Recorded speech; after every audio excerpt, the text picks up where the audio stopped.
Okay, we're going to get started. Good morning, everybody.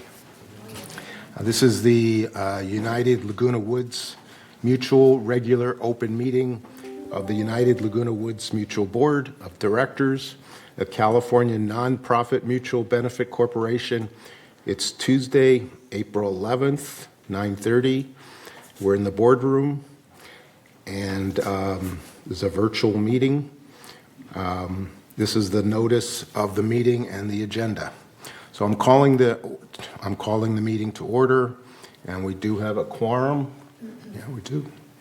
And so first we'll have the Pledge of Allegiance by Director Liberatore. Please stand. And together, I pledge allegiance to the flag of the United States of America and to the republic for which it stands, one nation, under God, indivisible, with liberty and justice for all. Thank you. Thank you, Anthony. Acknowledge the media, number 3. Do we have media here? No? Maybe not. Okay. We are on TV, though, right? Yeah. Okay. Approval of the agenda. Any motions to approve the agenda as it's currently written? Okay. I second it. And it's seconded by Maggie. Okay. Approval of the meeting minutes for March 13th, March 14th, March 23rd. Any changes to any of the minutes from those 3 meetings? Hearing none, then they are approved. Okay, so first is report of the chair. So I wanted to first tell you that just to avoid interruptions, if you could take your phones like I'm doing now and mute them or turn them off, it could cause a lot of less chaos. So I would appreciate it. And I think everyone else would appreciate it too. Next thing is that I hope to keep the meeting as professionally run as possible without a lot of interruptions and no yelling or profanity. Keep it orderly, and we'll have a very smooth, well-run meeting. I wanted to tell you that we have begun the budget process, and this will go on for about 4 months, the next 4 months. We'll be working with staff to come up with an appropriate budget, and we're going to try our best to keep the HOA assessments from going up, but it's going to be difficult, but we'll do our best. One of the things we're working on, and you'll see more about this very soon, is that we're working with to try to reduce the costs of insurance. Property insurance has gone up significantly in our community over the last few years, and it's now, for United, it's over $3 million a year because of all the wildfires that have gone on in California. And we are working as a board to evaluate several different brokers and even a new broker who we're going to be meeting with next week and seeing if we could possibly reduce the cost of our insurance. So we are aggressively going after that. That's one of our biggest cost items is insurance. So we're looking at that very closely, along with many, many other items. And I think that's it for me. So at that point, let's go ahead with the open forum. Before we do that, I did want to, about a month ago, there was a presentation by Susan McCurney. I'll get her right. But anyway, I understand she's leaving our organization, but she was in charge of the social services Manager program. And social services provides a vital service to our community. For people that are in need in our community, that need help with some financial assistance, Meals on Wheels, things like that, medical help. Social services are the people to call. And they provided an excellent presentation, and you're welcome to request a presentation if you send an email to generalmanager@vmsinc.org. You can get a copy of this presentation. It itemizes the services they provide. Very, very well thought out and well done. The phone number, if you'd like to contact them, is 949-597-4235. I just wanted to announce that because they provide a vital service, and I think they have a staff of 6 that are very, very busy and very productive to help our residents in our community. So with that, let's go ahead and open the forum. 3 minutes per speaker to anyone who would like to talk. At this time, members only may address the Board of Directors regarding items not on the agenda and within the jurisdiction of the Board of Directors. The Board reserves the right to limit the total amount of time allotted for the open forum to 30 minutes. A member may speak only once during this forum. Speakers may not give their time to other people, no audio or video recording by attendees, and no rude or threatening comments. Members can attend the meeting by joining the Zoom link, which is in your agenda, or call that phone number that's in your agenda, or email, to have your message read during the open forum. So with that, let's go ahead and open it up. Okay, our first speaker is Ms. Elizabeth Romano.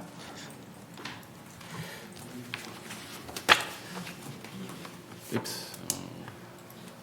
Hi, thank you for your time.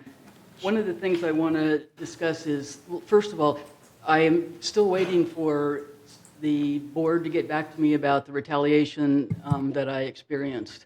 And I have gone ahead and filled out the papers that you guys asked for, and I haven't heard from you, and I would like to.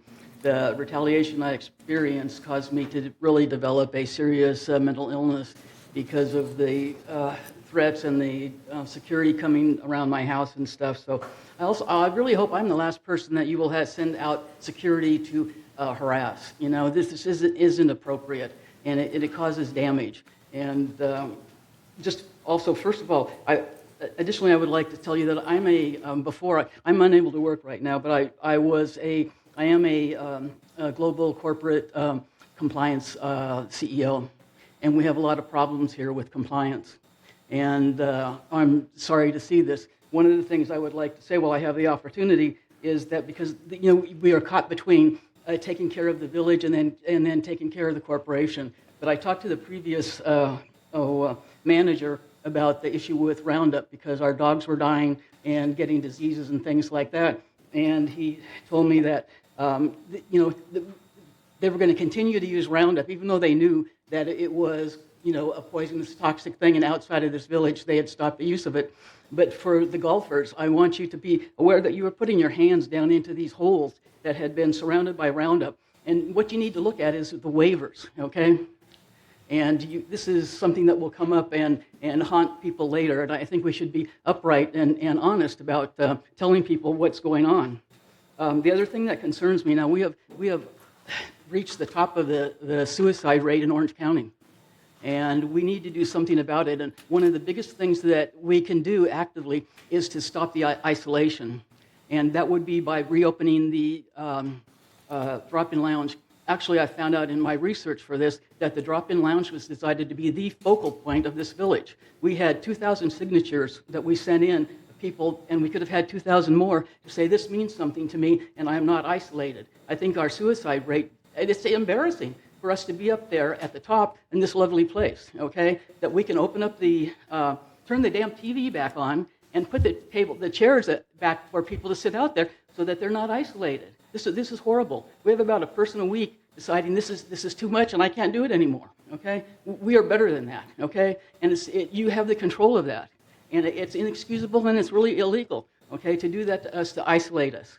So that being said, please put the chairs back out there, as simple as something like that, so that people can come and sit with each other and say, I'm feeling at the end of my rope, okay?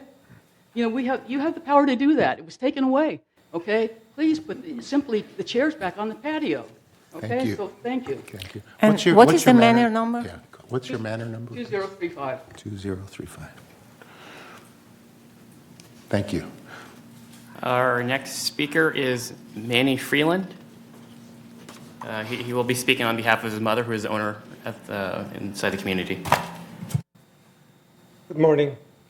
We have a technical issue in building 905, which my parents have a manor over there. This building is built on a hillside, so the elevation of the west side is about 8 to 9 feet higher than the west side. So whenever it rains, because of the lack of the drainage at the east side, the water goes to the dirt and comes from the other side of the building. And it is a real issue because it can make the hallways at the west side slippery, dirty, and ugly. And also it can make molds on the insulations and the walls. So it's a health hazard. And the main thing that I'm concerned about is when the soil is oversaturated, it loses its capacity to hold the weight. And that's why the landslide happens. Landsliding is not my concern, but when we have passive pressure because of the amount of water on the gaps between the gravels and sands on the soil, it gets heavier and the resistance is lower, so it can cause a building deformation or collapse. And as an evidence, I took a picture and I sent it to the general manager. A piece of foundation is completely broken. It's not cracked. It's completely broken and it's split. So I just talked to the general manager. I sent some emails. They've done something. They just put some caution tapes and some sandbags, which is not going to work. And I told them doesn't have any good effect on that. Even it's worse because the sandbags can keep the water that it shouldn't be there. So we're going to have more moisture and we're going to have more water over there. And then they removed the insulation and they didn't replace it because they can't do it because it's still wet. But the main thing is that soil cannot, have the its resistance against the weight of the building. That's why the foundation is broken. Thank you. What's your manor number? What's 905B as in boy. 905B? That's written right there. Okay. And may I ask a question? Do you have any specialties? Because the way you talk and explain, I feel that you know about. Yes, I'm a civil engineer since 1999, and You are engineer. Yes. Okay, so that makes difference to listen. all right, thank you. Thank you. Next speaker is Anthony Console. Hello, everyone, and thank you. I'm here because when we had the big rain, I was flooded, and my living room floor was full of water underneath. So for me to handle that was the first time here, so I don't know all the rules. Excuse me, can you talk louder? Can you hear? I cannot hear. Because I'm Maybe. a little pause. Could Can you hear could me remove better? the mask? Better? If you- Or maybe if you without take mask down the because you mask, are around that. Maybe we could understand Thank you. better. Is it better now? Yeah. I think so, right? Well, plus my English is a little bit broken, so. That's okay, mine too. Okay. So I had a severe water penetrating. I report everything. Everybody try very hard to help from the association. And they did had to change the entire wall in the living room facing south, where the window is, because there was a tree penetration from the roof leaking. They were able to fix it. They told me on the roof there was debris, huge amount of debris. It was not maintained regularly. So that caused the water not to go towards the downspout. It was sitting on the roof and create the moisture into the roof material, and it had created 3 little intrusion right on the roof. So it went through the wall, and the wall got all wet, so they had to replace it.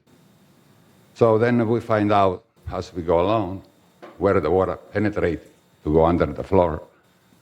We find out that the whole land on the side of the house where the water penetrates was sloping toward the house.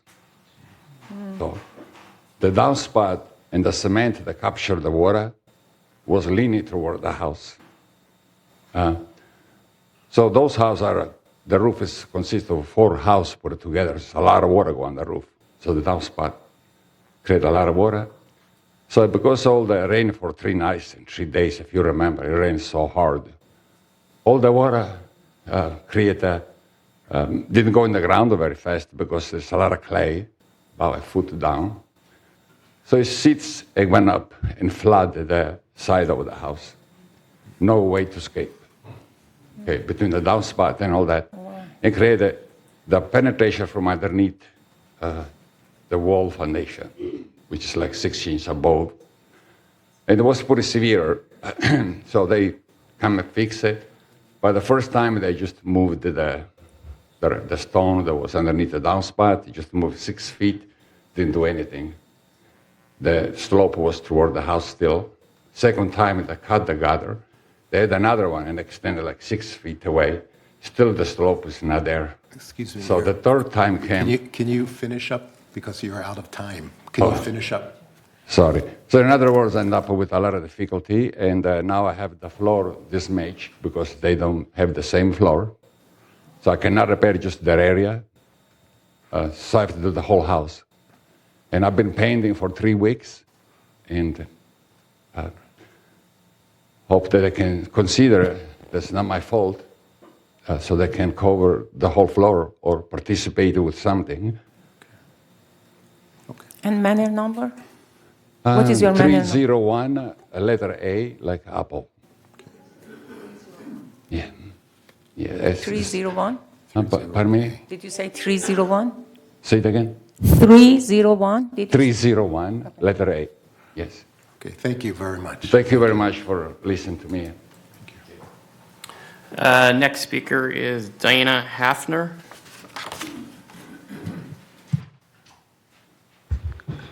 Hi, I'm going to read this because I have so much to say that I don't think I'm going to be able to say it all in 3 minutes. So I'm at 309 Avenida Casilla. I purchased my home in 2015, and I began to see bubbles in the existing vinyl.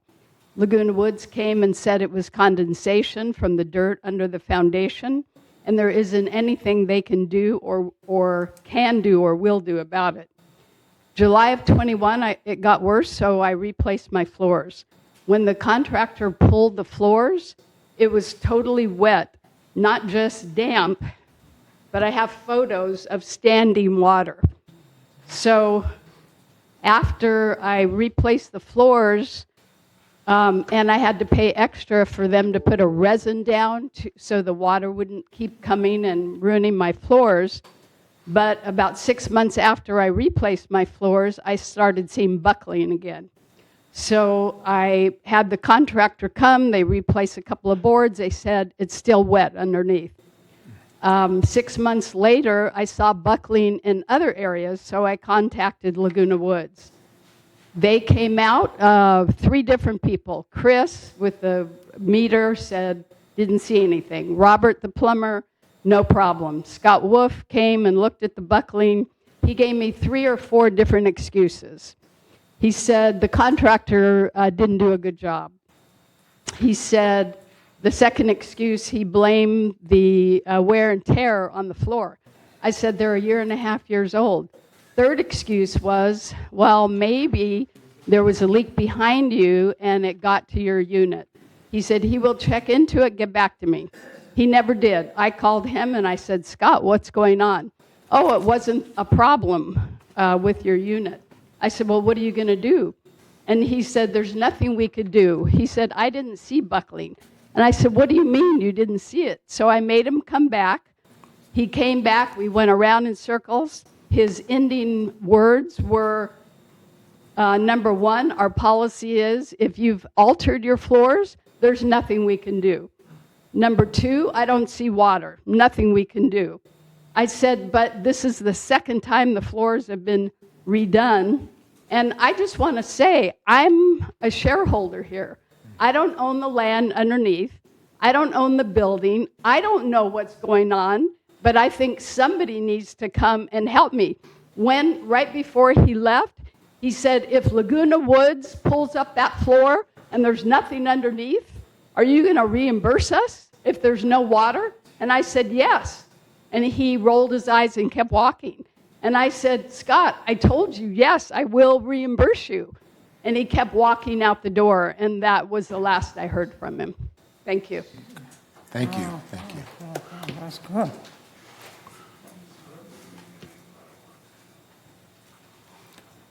Our next speaker is Julie Bagish.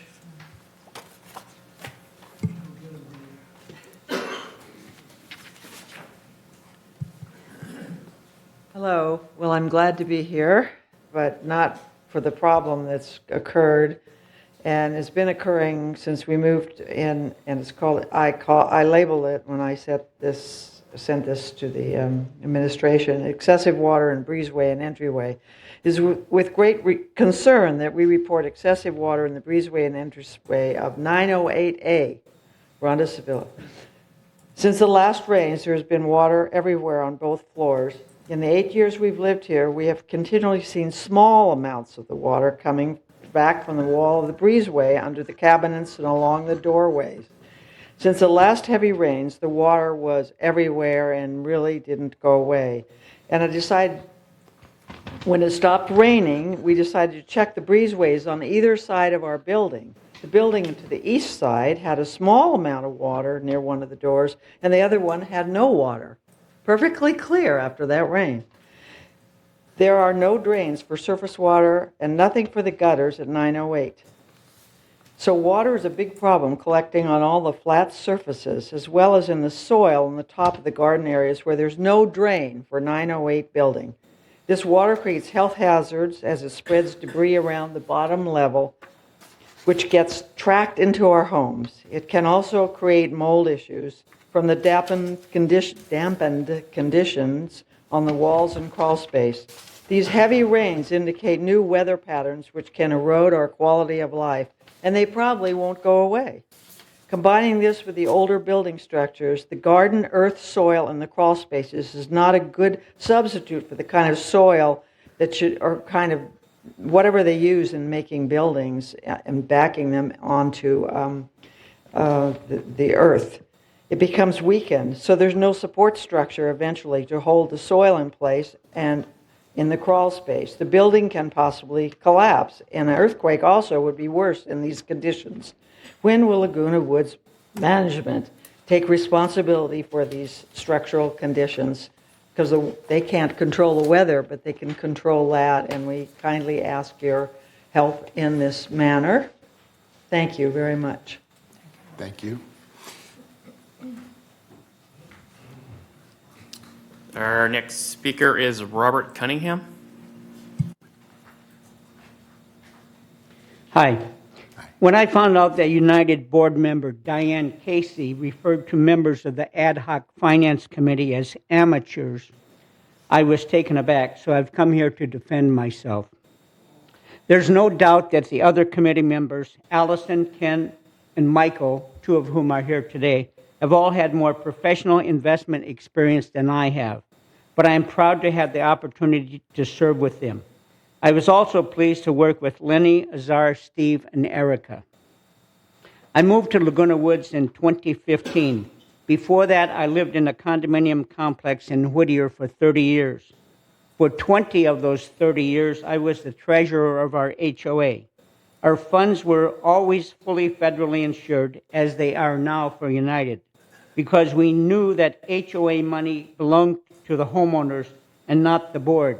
And unlike United, we never lost a cent. I've been the treasurer of the Rainbow Club since 2021. A couple years before that, I accepted the position of vice president of the Financial Forum. Jerry Slusowitz, the registered investment advisor who wrote the initial draft of our new investment policy, conducts those meetings at Clubhouse 7. In one of our ad hoc committee meetings that Diane happened to attend, she told Jerry, "You don't know what you're talking about." Jerry, who spent 10 years on the OC Treasury Advisory Committee after Orange County's bankruptcy in 1994, told Diane she was the one who didn't know what she was talking about. I haven't worked in over 16 years. My only debt is on a 5-year loan at 0% interest. The car is now worth twice the loan balance. My FICO score is 830. Also, my net worth this month is the highest it's ever been. But enough about me. Let's talk about Diane. One who would think someone who claims to be a successful CPA. You know what? I'm gonna have to cut this off because this is an attack, and I'm not gonna allow attacks. And she attacked. Okay, I understand. You've raised your point. You've made your point. I think it's well done. Thank you. Thank you. And I will respond. After all the speakers. I will respond. Okay, we'll wait till all the speakers are An apology. I will apologize. done. Okay, well, Thank you. Let's wait till all the speakers. Next speaker is Maxine McIntosh.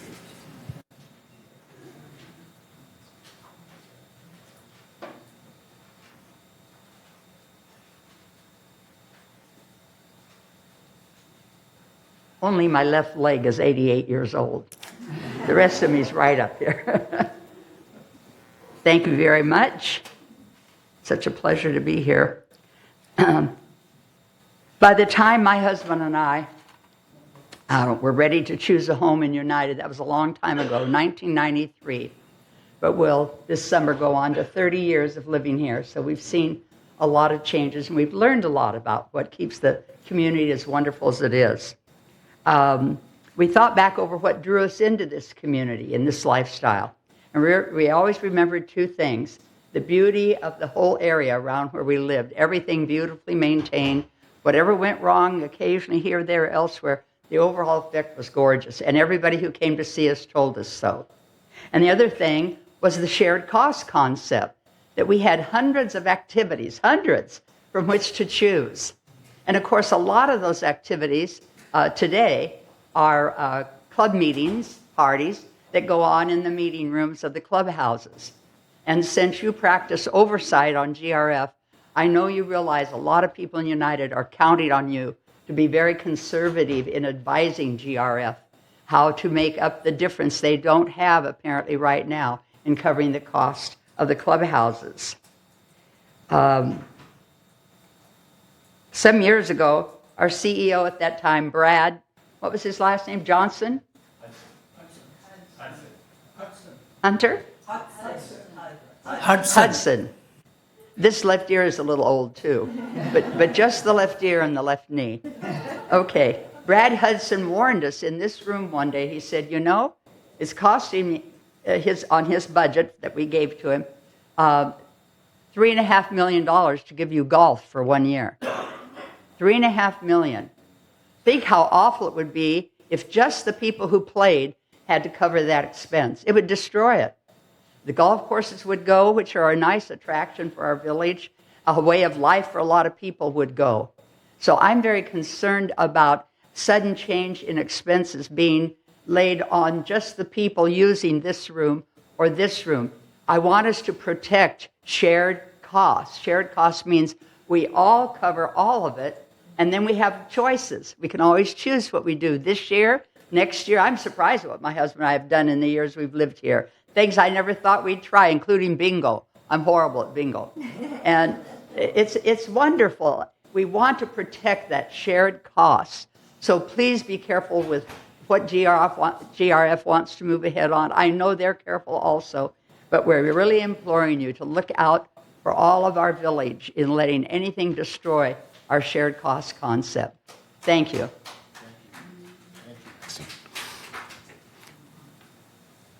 So we're going to have 3 emails I'm going to be reading. First one is from Gil Shuckman of 889Q. I am the owner of 898Q, which is on Ronda Sevilla. The railing and floor of my balcony have not been repainted since, I believe, 2014 when the entire building was done. Both are looking fairly shabby and could use a repaint. Thank you.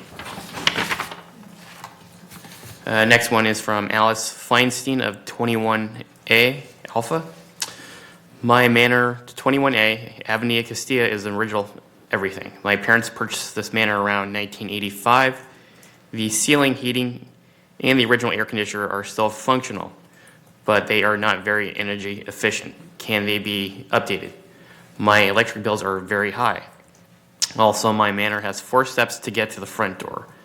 Mine is the only manor in the building that has no cement path toward the front door. I need it to be walker/wheelchair accessible. Can this be arranged? Thank you. And this last email is from N.C. Carlson of Manor 303A. This constitutes United member objection to GRF use of flashing red lights on stop signs in Laguna Woods Village. On information and belief, GRF plan is to put these throughout the village, and phase 1 cost exceeds $43,000. That's approximately $2.70 we could return to the membership, reducing their monthly HOA dues. The purpose and use of such signs is completely unwarranted, unnecessary, represents an architectural eyesore and annoyance to residents in manors near the signs, and an overwhelming waste of member money without cause, basis, or mutual members' approval. All stop signs in the United States are uniformly painted bright red and coated with reflective paint which illuminates in dark and when struck by headlights, and have proved quite effective instructions to drivers throughout the country. I hosted an event over the recent holiday and was subjected to joke after joke about Laguna Woods Village residents being so informed they actually needed red flashing billboard stop signs. If a particular stop sign in a particular dark location needs incremental lighting, I suggest VMS go to Home Depot, purchase a solar light available for under $15, and stick it in the ground and aim it towards the sign. And that's it. Okay, thank you. Okay, so responses to open forum speakers. Diane, go ahead. Yeah, I've been thinking about this a lot because I made a comment last month which was incorrect. You know, I said that, well, I don't want to say it again because I don't want to say it because it's not true. The ad hoc committee met and came up with a recommendation. That recommendation was delivered well in the meeting. The assembly came that were interested in that selling of the bonds, the investments, and Allison Bach, who is a professional. She has credentials. She's worked for many organizations. She was her client was Seal Beach, Laguna Leisure World Seal Beach during a downturn in the economy. They went over the policy and made their recommendation, and it was delivered well. And I am sorry I implied that.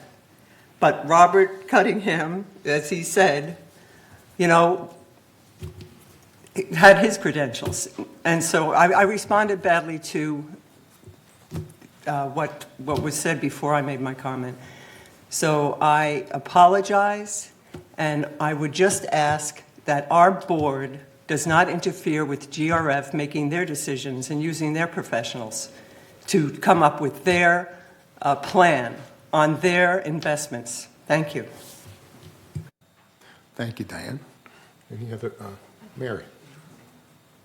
So I just have a response to a couple of these. Ms. Romano, I think, has spoken a couple times about the drop-in lounge, but I walk almost every day and stop at the drop-in lounge, and it's never been closed as far in the last year and a half.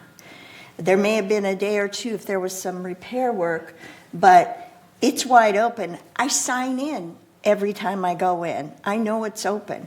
The TV's always on. There's chairs around the TV. There's chairs on the patio, unless they're cleaning it and they put them off to the side, but they're still there. So I'm a little confused to the comment that the drop-in lounge is closed, because it's always open. And if you go, a lot of times there's free donuts. So that's just one of the, it offsets my walk. I have a concern about the drainage issues that have all come up, and I think, Siobhan, you're going to address all of those, correct? I'm going to address a few of them, and the other ones our staff has picked up this morning, and we'll run with those. Perfect. So we can get some sort of feedback on everybody. The rain has been unbelievable. I've been gone a lot of the time when it was here, but I hear it from a lot of residents. The rain was just unbelievable, and it was hard to keep up with leaks that never appeared before, or drainage problems that never appeared before. As far as the Diane Hoffner about the floor, I would like the slab issue addressed, and I don't know, I've had another resident who has come to me about, they had a problem with water in their slab and drains outside, and they were told, this is third hand, okay, that it was their responsibility. And I said, okay, I have no details. I can get you the number, and then I think I did actually send that to you last week. But anyway, yeah, we'll follow up. Excuse me, can I leave this? Because I have photos of my slab with cracks and water. You can leave that with, I guess, with Siobhan. Thank you. And then the costs of GRF. We aren't GRF, but we are all part of GRF. And I saw one of the rate grids, and there are some groups that have 5 people that show up and play cards, or they have a very small group. And for the rents to go up, in some instances, not all, 400% is kind of over the top. So when a group meets, that is our one of our highlights when we have people that move in, of all the different groups that we have, all the different clubs we have, and to make the fees so that people can't meet because they're not collecting anything, or they might collect $1 or $2 from 6 or 7 people, but the rent's going to be $16, $17 every time you use it. It makes it unavailable for those people to meet. And I would like it to be reconsidered that if GRF feels that they want to increase rates, how about looking at kinds of events when the baby boomers meet, or there's a dance or a dinner dance or something, that maybe that goes up a little bit more to help offset those groups that there's only a handful of people that meet. And they may meet regularly, but when the rent goes up like that, they're not going to meet. So those are the things that I needed to say. Thank you. Thank you. Diane. Yeah. I'll go after. Okay, Maggie, go ahead. Thank you. I want to say that when we have resident volunteers on committees and things, particularly on an ad hoc committee, I would like to see their resume. We get only a snap, a couple of lines of resume. The board members don't get a full resume. And so we don't know the background. I am really impressed by the backgrounds I've heard today, and I'm really impressed when I look some of these people up online, but I didn't know. We don't know because the ad hoc committee report is so short. It just kind of gives us a couple of highlights or something, and so we don't know. And in the past, some people have been experts, but they were experts like 40 years ago in the field. And so it made a huge difference on what they contributed to the committees. But now our people are more active and still active. And so I suggest when we have ad hoc members that we see a more complete resume so that we don't misunderstand. I'm also desperately, this is kind of odd, because originally the plan was for the village to be ended at 2024. And with all the water damage that we're having and everything else, right? This just seems bizarre that may have been a very good idea. However, it's been now extended 60 years. So it's going to go on forever until it can end any time the boards all get together and decide. But anyway, that's just kind of, I am truly upset by the flood damage. We have 50-year-old buildings here, and it's going to be desperately expensive for us to handle them. I hope our insurance covers some of this. I'm sure we'll look into it. The stories, I'm sure, are true. I don't question the stories at all. I just have no idea what we can do, but we will have to manage as best we can. I do think the stop signs are important. We wouldn't need the flashing stop signs if our residents stopped, right? We have them come to court here, and they're, oh, I didn't do it, and then we play the film, and they just say, oh, I've never, and so I'm thinking, maybe you're unconscious while you're driving. You're going over your grocery list or whatever it is. But our members are running the stop signs. How do we make them stop? Well, an option is to put speed bumps in the village. Nobody wants those. Speed bumps. So then there are other things we can do. The flashing stop signs are what I see the most noticeable, especially at night. They're very good, even in the daytime. They alert you. It's like a little twig. You see it. I doubt if anyone is really disturbed in their building by that, but they might be, and in which case, put curtains up or something, or look somewhere else. Plant a prettier bush to look at, or something like that. I think the safety of our residents is the most important thing, and I think the enforcement of the stop sign is crucial. We don't have enough personnel to station somebody at every stop sign and to video. So we're doing what we can do. We have choices, but the easiest way would be for people to quit breaking the law. It's unforgivable outside, and it must be even more unforgivable inside, because we are a fragile population. All right. Thank you very much. Thank you, Maggie. Siobhan, did you? Thank you very much. I just wanted to update a few things that were brought up this morning. First of all, the recreation room rental fees have been recalculated, and a revised proposal will be presented at the CAC meeting on Thursday afternoon at 1:30 p.m. And the agenda is posted on the website if interested. With regard to building 905B, gutters and diverters are scheduled to be installed in the near future, as well as a structural evaluation has been completed. There is a cracked pilaster under the building that will soon be replaced. Temporary shoring will be put in place to support the existing floor beams. Please note that even though the pilaster is cracked, there are no structural issues with the building. So that's all in the works, and I believe the resident has been updated to that.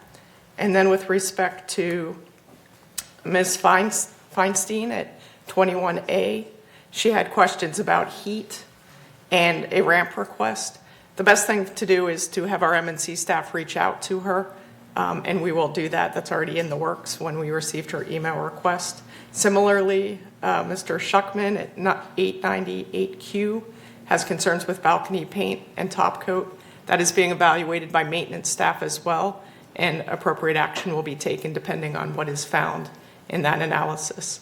And then a number of other water intrusion issues were brought up, and we will make sure that those are handled in an expeditious fashion if they're not in progress already. So thank you. That's all.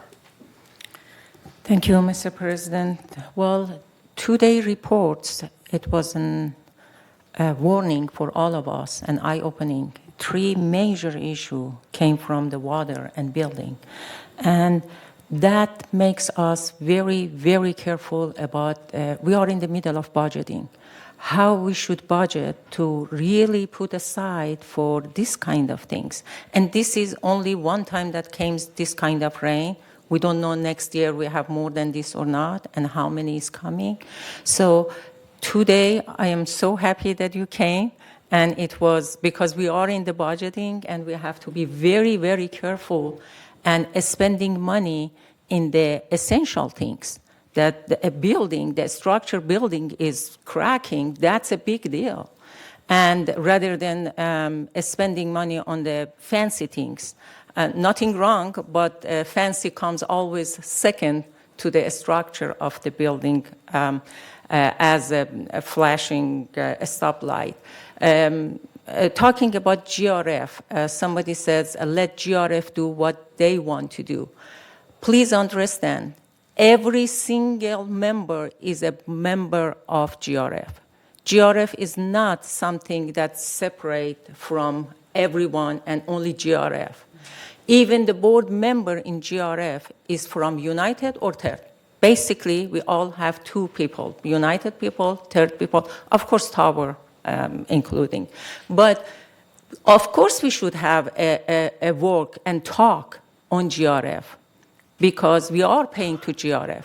Where the money of GRF comes that is spent on those light on a stoplight from you and me, we are paying for that. That is more important, or spending in luxury things for the, I don't get wrong, I like luxury, but paying for the clubhouse one, for lots of things, that decoration and all of these compared to a structure. So we can just charge residents a small, reasonable amount. So that reasonable amount that we charge as HOA, we should decide it how we divide it and give it to them. So I do not agree. I agree that everybody comes to GRF board, and it's not that we should leave them alone. There is no alone. We are mingling together with GRF. And today you will see in each stock is going to write down your United Third and a member of GRF. So you have a right to go to GRF and say your word. The last things I think I write down, yes, about share cost that Maxi said. My dear, I understand, and I am not agree with 400% up for the, especially some of them only 4 or 5 people getting together. How they can afford that? And they already pay HOA for this one, and then they put extra is a little bit hard. But at the same time, I am thinking lots of this money, if it comes from the shareholder to these kind of things, then how we can cover for a structure? If a building collapses, we're not talking about $10 or $20. And everybody must pay for that building that collapsed, and then pay it. So be careful. Should we pay $3, $4 right now, or pay one special assessment at $1,000 to everyone? So is juggling. Which one is better for you? So we have to think about that a little bit more careful with two-day board meeting that we have. I look forward to see if Third has this problem or their building has this problem, then we should really get together for this. Thank you so much. Okay, thank you. So I wanted, go ahead, Diane. Diane, go. Yeah, just a quick one on the flashing red lights.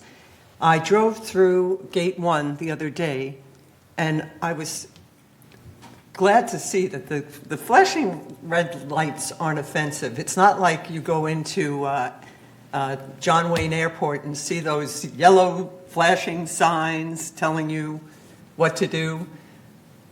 The flashing lights were asked for by the visually impaired because people are doing the California, not really a stop. And it's also to warn people that don't know our community that come in and drive fast and don't stop. So I don't see that they're offensive. I drove around to the different stop signs. I don't know if it really shows up in somebody's house, but that they'd have to come and talk to people about it. But anyway, that's all I have to say. Thank you. Okay. So I just have a few points. One of them is we are having more problems with our foundations, with our roofs because of all the recent rains. And it's probably going to continue as our buildings age. And we have to look at this as a serious budget issue that we have to deal with, as Azar was saying.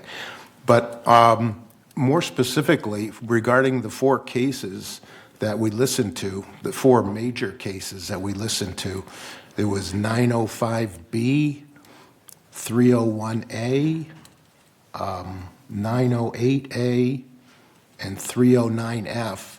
Some of them are very, very serious issues. And what I heard was there's a serious problem with communications to make sure that we need to follow up with these specifically, these four customers who came to our board meeting. And I'd like to request, Shaban, if you could, by the next meeting, if you could give us a written report of that these four specific requests were dealt with, and we can read at the next meeting how they were resolved. And we could, and I know you've already started that process, but we'd like to do that so we could follow up with them at the next meeting. Absolutely. If we could do that. And the other issue that I heard throughout some of them was that there was it seemed like there was some rudeness or non-professional behavior. Now, there's always two sides to a story. So I just want to be sure that our employees are treating our residents with respect when they do the work and when they go out, and for the most part, I'm sure they do. But we heard that time and time again, and I just want to be sure that you make that clear to the employees that they treat our residents with a high level of professionalism. Yes, very well. Thank you. That's all that I have. Anyone else have anything? Cash. I am glad that somebody brought up a point about suicide rates. If we can get any programs with the new person coming in on social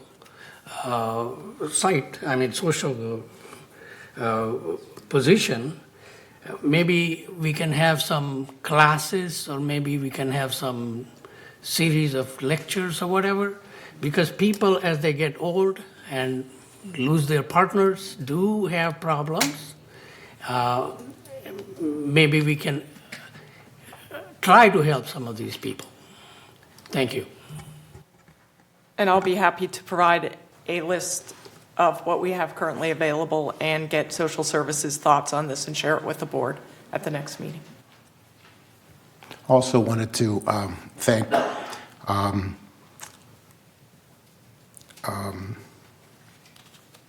Diane Casey for her apology that she made. It was very sincere, and I do appreciate it very much. Thank you.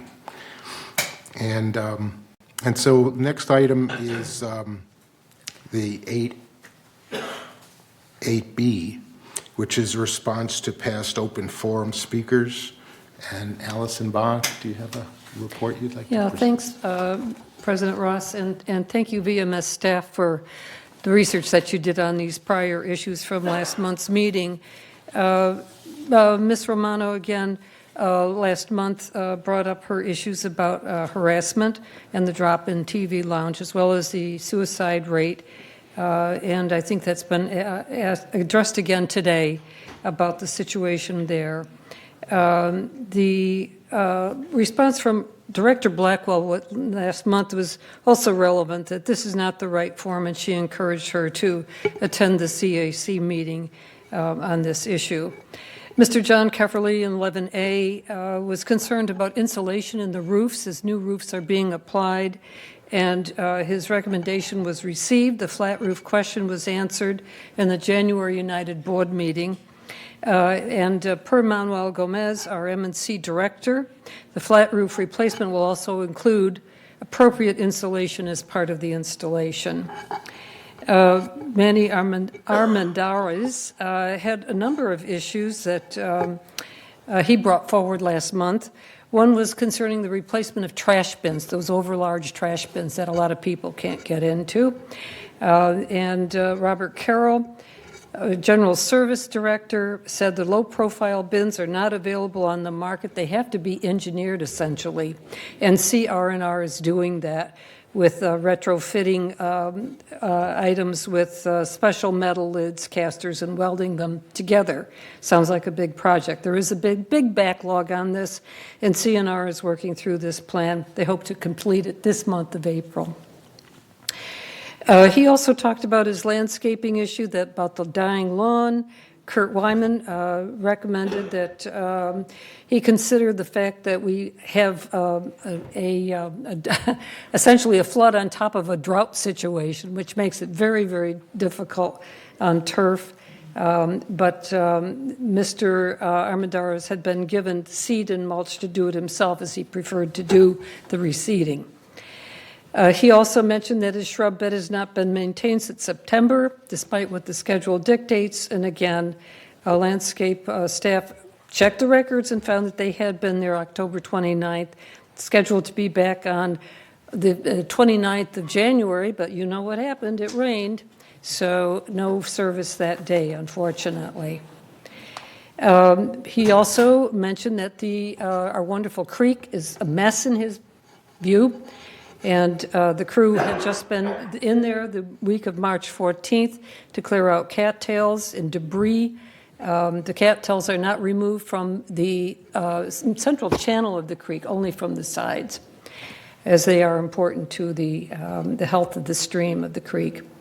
The creek maintenance crew can only remove large trash items that might accumulate after floods, and regular quarterly maintenance of the creek is scheduled to start on the 24th of April, so next in a couple of weeks. Our last speaker was Andre Tong of 118B. Andre apologized to the board for his outburst from last month's meeting, and Director Tuning commented that he appreciated Mr. Tong's apology. And that is the recap from last month. Thank you. Okay, thank you. Thank you, Allison. Okay, the next is VMS report from Director Robledo. Morning, Mr. Chair, members of the board. Great to be here. Just give you a little update of what's going on at VMS, our property manager. First slide, please. Oh, okay. Well, we're looking at ways to make the board more relevant and more efficient and provide input to the staff and the CEO. And one of the things that we've done as a board is we've created an executive committee of 4 members of the board that can meet more frequently than our monthly meetings and provide direction and prioritization to the CEO on a regular basis. And we've given them some delegated powers to do so, to do those kinds of things. The members of the board that were elected were the officers of the corporation, which are Rosemary DeLorenzo, Wei Ming, both from 3rd, Diane Phelps from GRF, and then since there was no United member as the officer, then we had one United member elected, which was Dan Kenny. So those are the 4 members of our executive team, and they've been meeting in between board meetings, and it seems to be functioning pretty well.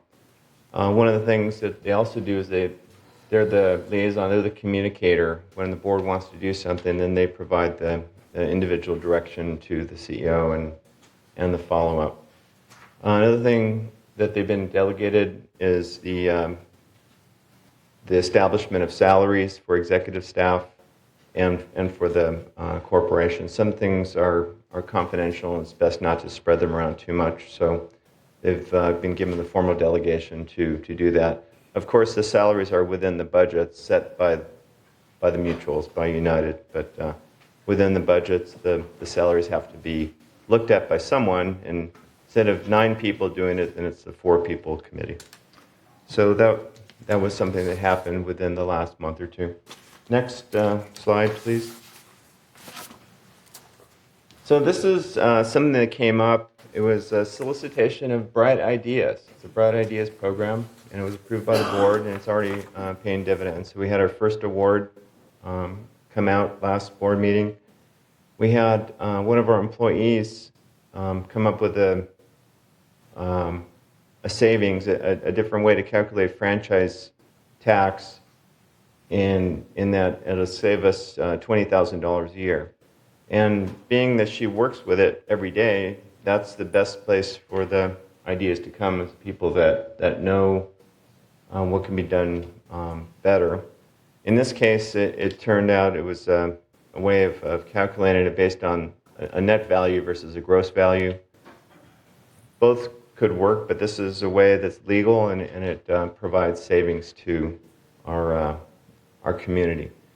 For this recognition, the person received $1,000. So we saved $20,000 and we gave back $1,000. It's a good deal, and we're encouraging more of it. And there are a few more in the hopper, so it's working very well.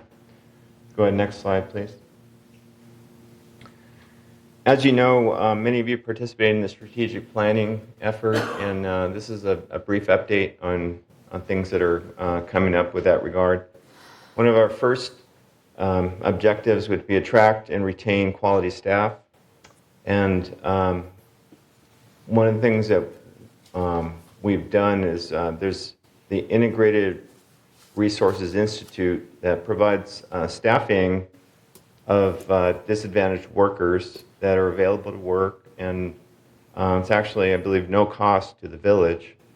But we can put them together and find relevant tasks for them to do for their well-being and contribution, but it also saves us the need to have a paid staff person in that role. So that's going to be in place by May 1st. The other thing that we've done is for facilitating operational excellence and sustainability. One of the things that the executive is doing is doing a company-wide top-down review of all departments, all sections, for opportunities to reduce staffing from the budget. A lot of times we hold vacancies in anticipation that we might need that job, and maybe we don't. So if we can eliminate the vacancy, then we can eliminate it from the budget and save our HOA dues from paying into that vacancy and not needing that person. So we expect that report by May 1st, and that would coincide with the budget process. Next slide, please. Work with boards to maintain financial stability and longevity in the village. So by August 1st, they're going to identify non-value-added activities. And having worked in industry for a long time before my retirement, I can tell you as a staff member, I've had to do things that didn't appear to add any value. I used to call it fake work, because you produce a report that no one reads, or you do something that no one cares about. So we've actually put it out to the staff to provide ideas for that kind of thing, to eliminate that and free up their time to do something more productive, or what I call real work instead of fake work. Hopefully that'll pay dividends in that if we can be more efficient, then we may not have to fill the vacancies that we're talking about. Provide excellent customer service. We, right now, the calls are commingled, so as people call in, it's not tracked whether it's the first time they called or a follow-up call. So they've taken some steps to do that, so we can see. Hopefully, we don't need a follow-up call. You just call once and it gets handled, but this is a tracking mechanism to go along with the efficiency. So once you start tracking it, it'll get better. And I have some examples of that for the next slides. Okay, so KPI means key performance indicators. So as I said, as board members, we're not in the weeds. We don't really know the absolute details, but we still want our pulse on what's going on. So key performance indicators is a method for boards to do that, because you can see how many things are getting done and how long it's taking to do things, and then you can ask questions about certain areas that appear out of whack. So here's an example of, oh, and by the way, I asked for this. In your packet, you have a complete report of these activities with the trends. So you can see the trends, but I'll just report on what they are, but they're here for your reading pleasure, and they're available on a monthly basis. They're coming to the VMS board. So the first one would be staff performance objective. So staff performance objective is kind of what we're expecting as good performance. So if they're at or above that, then it's okay. You just focus on the parts that are below the staff performance objective. So as far as recruiting goes, with 800 employees, it seems like 50, if we have a vacancy of 50, people are always turning over. With 50 or less, then that's actually doing pretty well. Right now, we have 79 vacancies. And a lot of it has to do with opportunities outside the village, with higher salaries, with minimum wage going up, and being able to work at McDonald's as a manager for $25. We are losing, but we're doing our best to address that and keep people and recruit people. We've added a recruiter to bring people in. So as an example, we do have 79 vacancies, but we actually had 20 hires. So 20 people were hired the last month, but then we had 5 people leave. So, but it's like a bathtub. You just want to cut the drain, you have more going in than going out. So the trend is pretty good. The trend is improving, but we still have work to do because we have 79 and our goal is 50 vacancies. The next one would be with regard to the activities that we sponsor, like the dinners, the Easter dinner or the Easter brunch, the Thanksgiving, there was a dance that was put on by GRF. Our goal is for those to be break even, so that the people who buy tickets will pay for the cost of it. And it's not perfect because some things are valuable, like for I think it's the Grandparent Day, or maybe it's so valuable that you don't have to. So it's not an absolute rule, but it's a goal to break even.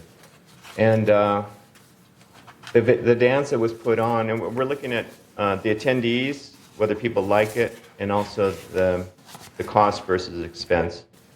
So some things are done better by the clubs, and some things are done better than GRF. The dance that was put on was very fun. I actually attended it.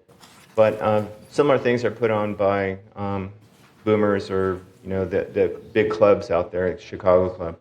So we're keeping an eye on that. So it's keeping an eye on expenses versus costs. Real estate closings, the goal is 20 days. We're pretty close. Last in February was 22 days. So we want 20 days so that we can not hold up sales. Next slide, please.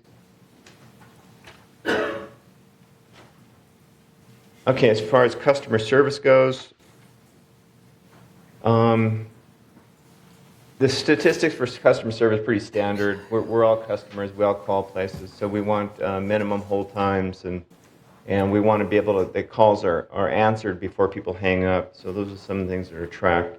So we want 90% or greater answered. In February is 89%. So there's still room for improvement there. We have hold time of 3 minutes or less. In February it was 3 minutes 26 seconds.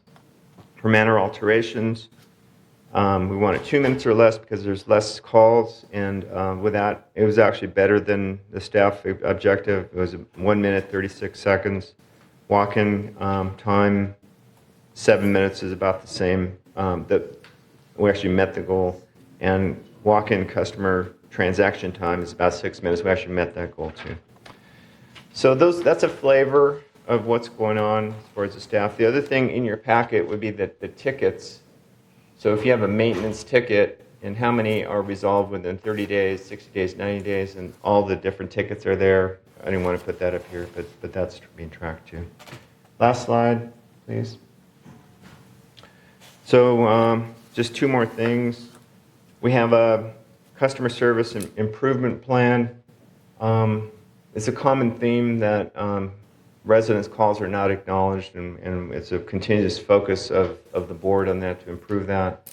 And one of the things that we put in place is an escalation method for, this is for things that aren't getting resolved properly, and they get escalated to the general manager's office.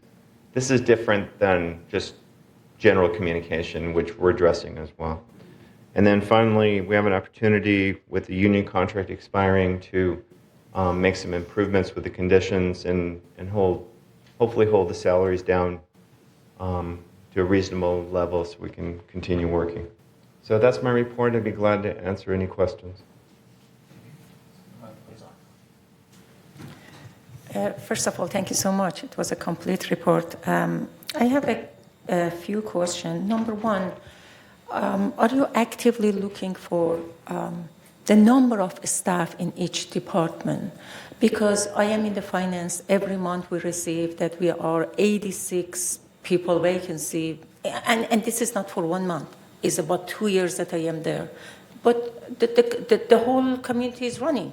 I mean, is those vacancy is really affecting? Is those 86 when there is vacancy, that means half of the community should not get service? But we're not seeing that one. So are you actively watching that, what's going on with this vacancy? Maybe at one time that department needs 3, but is it still needs 3 or not? Even last year, I remember in the budgeting,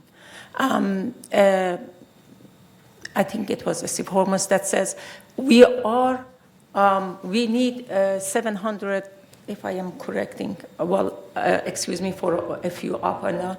If we are 780 staff, but we are budgeting 740. Well, if you are budgeting 740 and not budgeting 40, let's say we have 740, and if you need it later, then add it. We never say no. Kurt came here other time, I mean, in the budgeting and said, I need one more person for one of the department. Everybody agree, and we put it. If they need it, but when they don't need it, please delete it. They be there to say we don't need it, and we have no objection to add it later. That's number one, if you continue pushing that one from the United representative there. Number two, how evaluate a staff that is expert in the job that they are doing? Is there any evaluation? For example, if a staff coming to my unit and says there is no problem, I cannot see, and then the next step, a staff comes and find the problem, is there any possibility you go to that staff and say why you didn't see this one if you are not qualified and find another one? Because I know we are in shortage, but because we are shortage doesn't mean whoever apply, we should grab it and give healthcare and all of these attachment of related job, but they don't know what to do. And it's not because everybody put that shirt of Laguna Wood here, that means they're expert. But I wanted to know if you don't mind to bring for us, what is the evaluation of the staff for the job that they are doing? And the last one is if a ticket, for example, not complete, and then the next one comes and complete, I ask during the budget time, is this a 2 tickets or 1 ticket?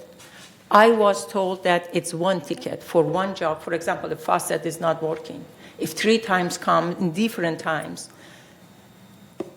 in the budget, person says is 1 ticket. I went to my records, and I saw for one reason there was 2 different number ticket. I am guessing, I'm not expert. If different ticket, that means 2 tickets, because the ticket was different.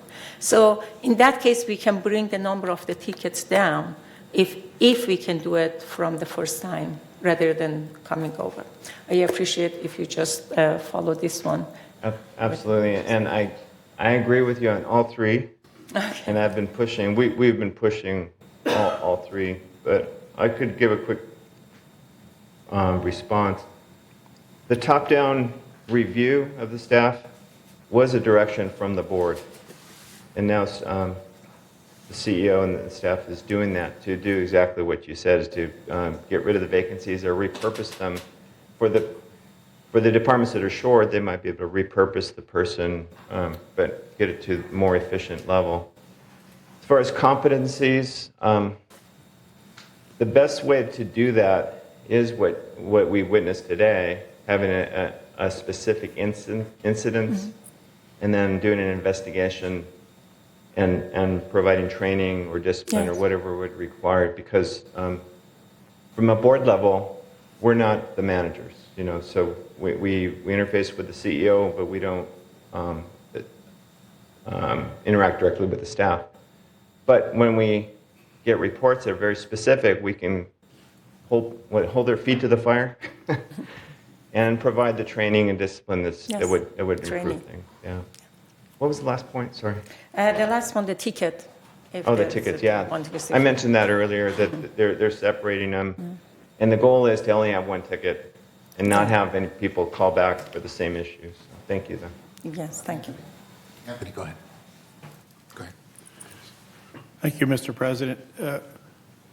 Director Robledo, I'd just like to give my opinion on this labor contract. We have a very benign contract.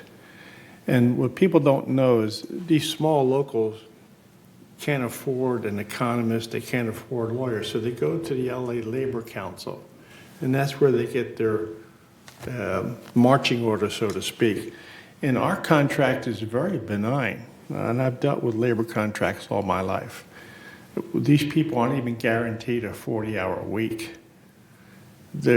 We can dismiss them with 6 hours pay. I mean, there's no guarantee there. So I like to caution VMS, when you go into the contract, be aware of the fact that we right now have a benign contract, and we could get Teamsters on us, we could get the electricians on us, and carpenters if we're not careful. And I'm not telling you what to do, but be aware of all those things. Thank you. Thank you. And thank you for your comment, and we will consider it, but this is best not to be negotiated in public. But I think your comments are well taken. Thank you. Okay, thank you. So, very good presentation. I enjoyed I was glad to see some of the information you brought forward. I too had the same experience in industry where a report that has been there for 20 years and nobody looks at it, but this person's job is to generate this report. So with the new computer software coming in, then we have the opportunity that people are going to start generating all these reports because, I would like to see this, I'd like to see that, which is fine. But I would suggest that annually, that same rigorous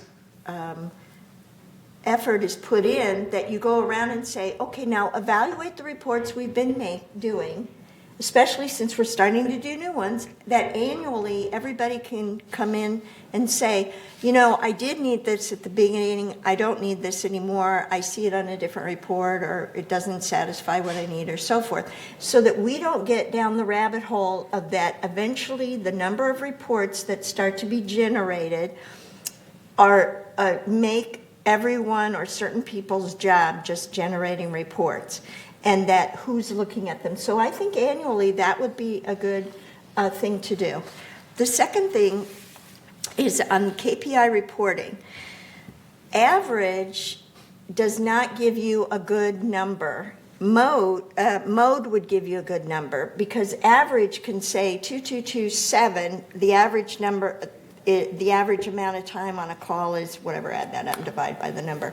But mode gives you the number of minutes that is mostly what somebody is sitting on. Both numbers are okay to use, but mode gives, like, if I say 3 minutes, which would not be the average, but 3 minutes is what is happening mostly, makes me feel better. And it's more realistic. Where if someone's, because you can have a call that could take 20 minutes, you made your average really high, and it can get discouraging. So maybe report both numbers, and maybe not the word mode, because people may not know, but the amount of time that most people sit on the phone and the average might be a better reflection of the number of minutes. But it's a good report. Thank you. Thank you. Megan.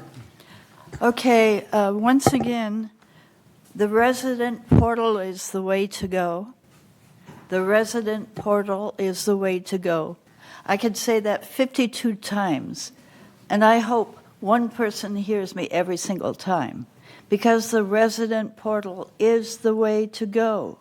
You can write your ticket up at 2:30 in the morning like I do. You can get a response immediately at 8:30 or 9 in the morning when someone comes into the office. You don't have to fuss about it. You don't have to worry about the number of it. It's all right there. So we need to publish that and say it over and over again. The resident portal is the way to go. Thank you. Thank you. Diane. Yeah, thank you for your report. And I just want to say, from my experience living here 18 years, you know, I've never really had a complaint that wasn't addressed. And lately I've been, you know, using either the admin, you know, place to come in to talk, and I always get chosen quickly. So, and then on the phones, you know, Monday morning is not a good time to call, you know, because everybody's waiting all weekend. So eventually we will have a system that will do a callback, which a lot of other companies use. You know, if you call and you don't want to wait on the phone, you give them the number, or they know the number, and they'll call you back. So I think it's great. I just had a problem with broadband, and they walked me through my problem quickly. So thank you so much. Okay, thank you very much. It was a great report. I have a few questions too. Okay. One is, I understand Tony's point that our union is a very benign union, but there's always efficiencies that can be worked out through discussions with the union. For example, union contract typically has certain employees doing specific functions. And an example might be a landscape person may be only allowed to mow the lawns. I'm just making this up. I don't know what's in our contract. And maybe they're not allowed to prune or weed or do other things like that. Maybe we can look into broadening the abilities of some of our jobs so that they could include more than one thing. And this is typically my complaint with unions. They're just specialized on very, very specific details. And if we could have people do 2 or 3 different jobs, we build in efficiencies. So I'm hoping that you can come back to us, and Shaban too, with what you've been able to discuss with the unions and the results of the discussions, because I know it comes up in November and you're preparing for that. But I'm hoping maybe at the next board meeting you could give us some kind of initial idea where we are with that. We're actually having our initial visit with you this afternoon in closed session. Okay, very good. Thank you. And then it was mentioned also about the department reviews, and I know that's part of the process is to go through department by department, and wherever possible, if we do have an efficiently run department that's currently providing all the services to our residents, maybe they don't need to add the additional 2 or 3 people that are currently open. And I know you're looking at that now, and you'll probably be providing us a report May 1st, I think Manny said. So we're looking forward to seeing that. The two other things that weren't mentioned, and I think it would be a good topic to bring up maybe at another meeting, maybe at the next month's meeting, is what's being done to train our employees and cross-training beyond what's currently being assigned. How are they cross-trained so that if someone's out in a department, someone else can take over their responsibilities? Because we run very lean, and it would be interesting for me, and I think for our other directors, to hear what types of training are being done by VMS and our HR department on cross-training. And the second issue is succession planning, and what's being done to plan when department managers leave our operation or key people within our department leave. What's being done to plan for succession planning? I think that would be an interesting topic to take up and look at, and how we're planning for the future. So I would suggest you consider those topics for subsequent meetings. Okay, will do. Thank you. Next is our CEO report. Shaban. Thank you. Honorable President, members of the board, I have a quick presentation this morning. I wanted to highlight key ways our residents can stay informed. We hear oftentimes that people didn't know something was happening, and I just want to touch on those key points this morning. First off, What's Up in the Village is sent every Friday via email to nearly 17,000 recipients. Residents may subscribe by going to lagunawoodsvillage.com. Can you please go to the next slide? I'm sorry. Lagunawoodsvillage.com, and then click on the Contact Us icon in the top right-hand corner. Next slide, please. And then you scroll to the bottom, complete all fields, and request subscription to Village emails and alerts. So that will keep you in touch with our weekly e-blast every Friday. Next slide, please.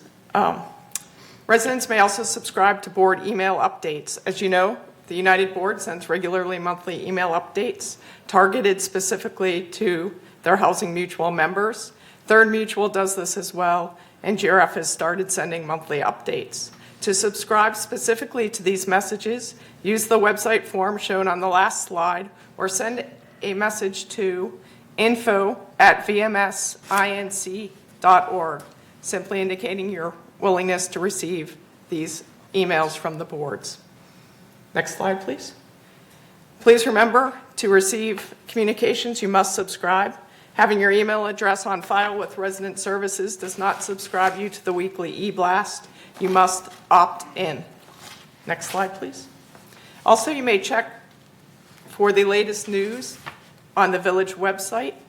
If you go to lagunawoodsvillage.com and then select the News tab and News Home, you will see the most up-to-date information on what's happening in the Village. Next slide, please. Regular news updates are also posted on Facebook.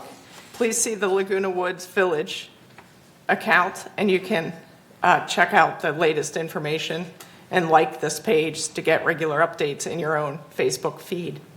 Next slide, please. As you know, GRF United and Third boards meet the first, second, and third Tuesday, respectively, of each month at 9:30 a.m. To view the board and committee meeting schedule, This is available on lagunawoodsvillage.com. You select the calendars tab and then all governance boards calendar, and you will see a listing of all the governance meetings. Next slide, please. To attend virtual board or committee meetings, look for the Zoom meeting link in the open forum section of the respective board or committee agenda posted to lagunawoodsvillage.com. Again, this is under calendars and all governance boards. Click on the link a few minutes prior to the meeting to launch Zoom, then select Launch Meeting when prompted. No password or registration is required. Next slide, please. You may also view meetings via Granicus, and this is available at lagunawoodsvillage.com under the Meetings tab. Meetings are listed by date with the most recent at the top. Please click View Event to watch the meetings and view the agenda documents, or click Agenda to see the documents and backup materials. Next slide, please. The GRF United and Third monthly board meetings are aired live on Village TV on their respective Tuesday at 9:30 a.m. All board meetings are replayed on TV6 the following Thursday at 1:30 p.m., as well as the following week on Wednesday at 6 p.m. Next slide, please. You can also view the meeting recordings on YouTube. If you visit the Village's homepage on lagunawoodsvillage.com, you simply select the red arrow, which takes you to the Village YouTube channel. Next slide, please. To receive Code Red emergency notifications, residents are encouraged to subscribe to Code Red. Again, this is on the homepage at lagunawoodsvillage.com. Simply click the red icon in the top left-hand corner that is circled on the screen before you. Scroll to the bottom and open the drop-down menus to complete all fields.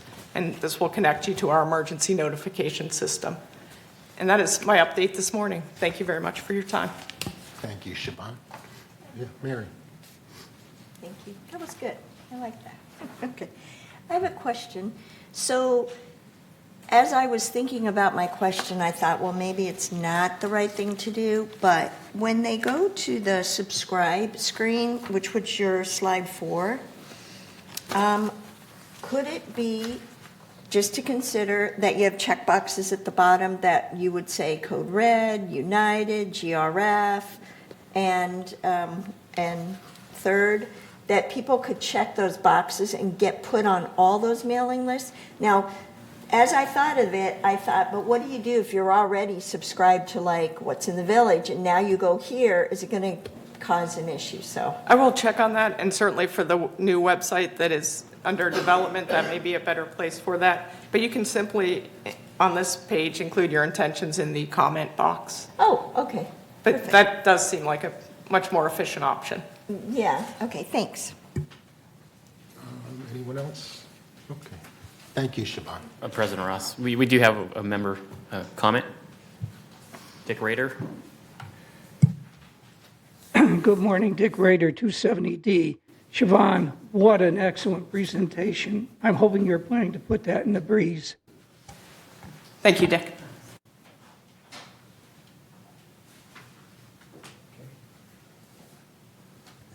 Okay, next is number 9. I'm sorry. Where are we at here? Okay. Number 11, consent calendar. So all the matters listed under the consent calendar, A through F, are recommended for action by committees and will be enacted by the board by one motion. In the event that an item is removed from the consent calendar by members of the board, such items shall be subject of further discussion and action by the board. So is there a motion to change any of the items on the consent calendar, or remove or approve the consent calendar? I make a motion to approve these. Approve them as is. I second it. Is there a second? Maggie seconds it. Okay.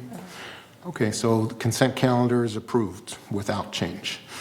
Okay. Item 12, unfinished business. Entertain a motion to adopt 2023 United Investment Policy March initial notification, 28-day notification for member review and comments to comply with Civil Code 4360 has been satisfied. Is this an item we need to read or just make a motion to approve? Secretary should read it. It's page 15 out of 16 in item 12A.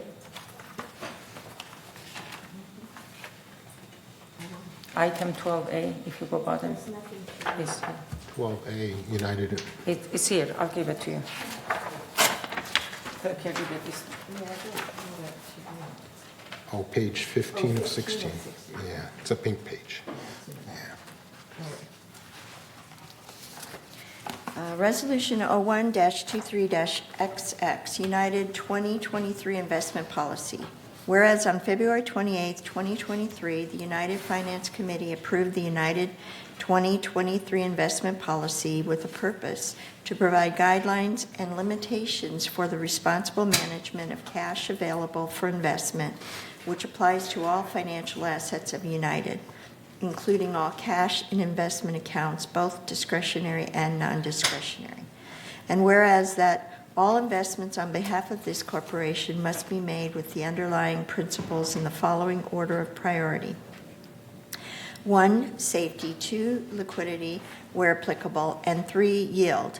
And whereas it is the policy of United to invest members' monies in a manner which will provide the maximum security of principal while meeting the cash flow needs of United. In addition, these investments must conform to all state of California statutes governing the investment of common interest developments monies. Every effort must be made to match maturities to known cash flow needs. Now, therefore, be it resolved on April 11th, 2023, that Board of Directors of this corporation hereby approves the United 2023 investment policy as attached, and resolved further the resolution 01-19-87 adopted on November 12th, 2019 is superseded and canceled. Further, resolved further that the officers and agents of this corporation are hereby authorized on behalf of the corporation to carry out the purpose of this resolution. I make a motion to adopt 2023 United Investment Policy. Is there seconded by Allison? Okay, any discussion? Diane. Yeah, I would like to discuss, one of the issues that I've been bringing up is that we need to have a third-party professional money manager. And it appears to me in this policy that we're looking at right now that we're going to let our VMS Director of Financial Services administer this investment policy, and that they were supposed to make a choice on a third party, and I don't see that that's been happening. I still see that the VMS Director is buying the treasuries, or his department is buying the treasuries, and he's doing that for United, he's doing that for Third. This is not what his job is. I think we need to have a professional who can get the best rates, using a brokerage firm that has a lot of staff that can keep up with what we need to have as treasuries under the direction of the board. So that is my problem with this. Unless I hear something else, I have a problem with it. Thank you. We explained this one over and over.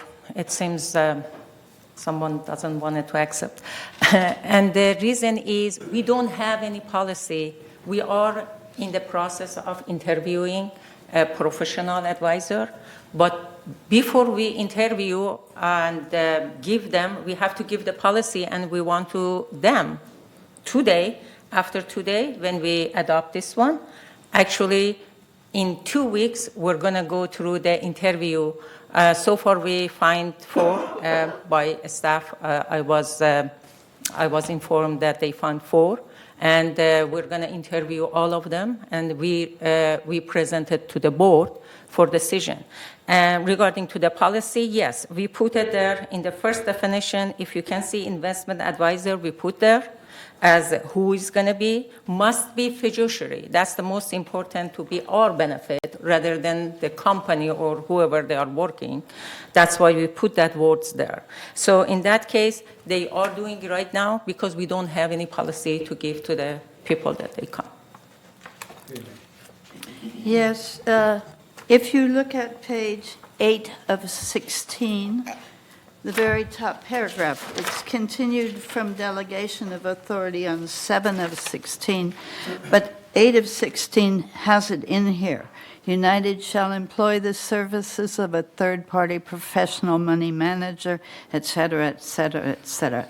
So it is part Board. of the policy. Yes, it is. Board is going to vote for that. It's not Right. committee. Committee recommended, board voted. Thank you, Mr. President. I like reading through this document here. It says that this whole thing is being constructed on the prudent investment rule. I don't think anybody here knows what that is, number one. And then also, shouldn't there be, and I don't see it in here, maybe you can explain it to me later on, a declaration of trust.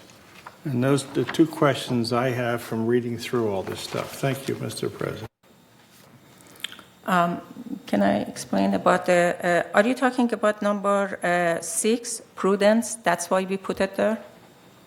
Because each It one. says in the statement here that this is being formulated using the prudent investment rule. And this was Yes. started by Judge Putnam back in 1830. It was refined later on.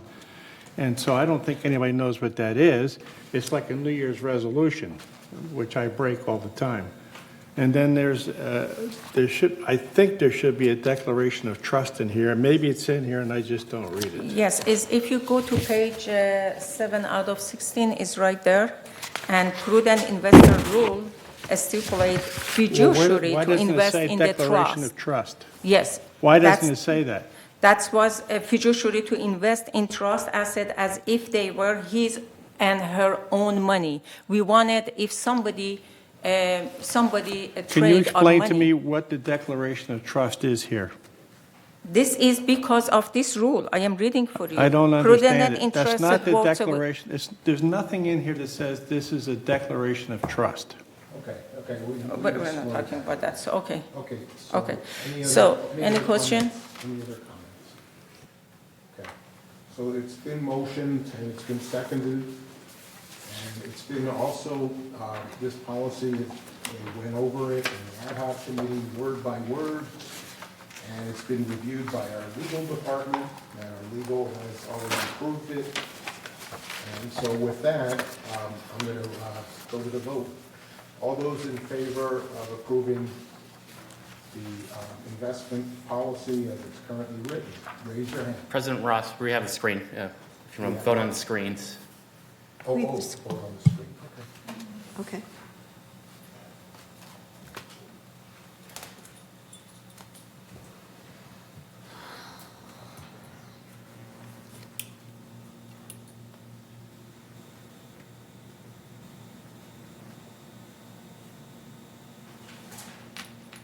I can get mine to activate.